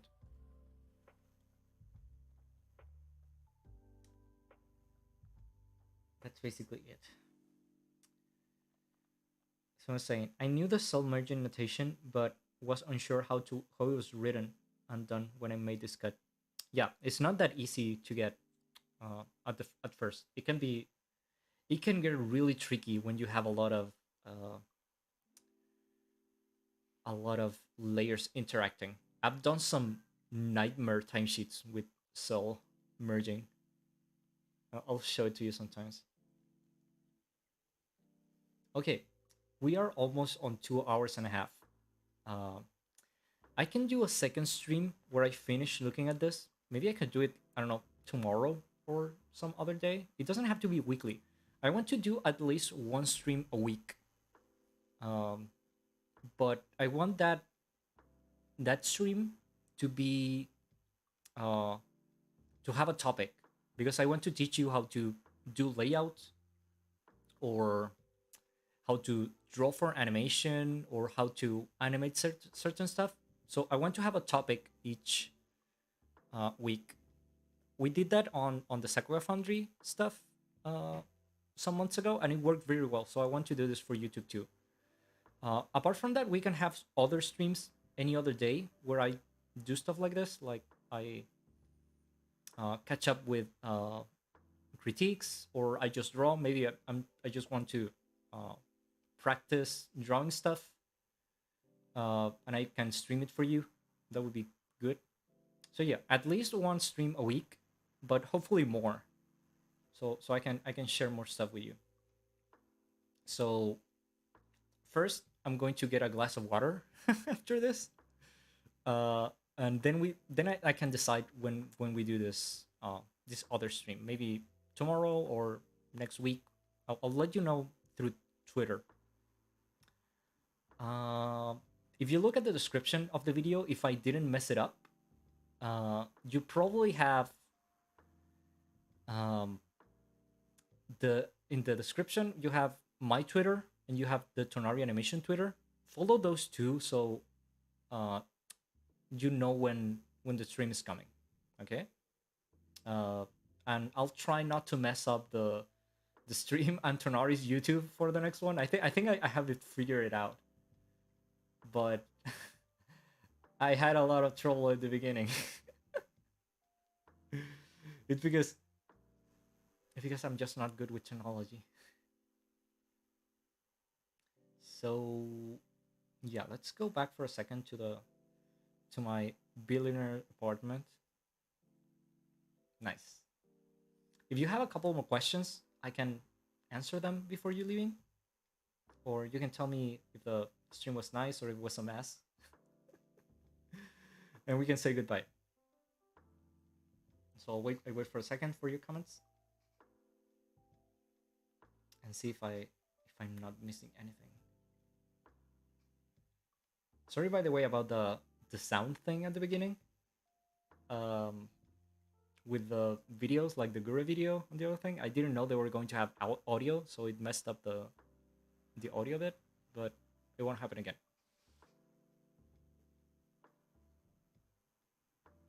So I will just for a second for the delay to see your comments, and then we say goodbye.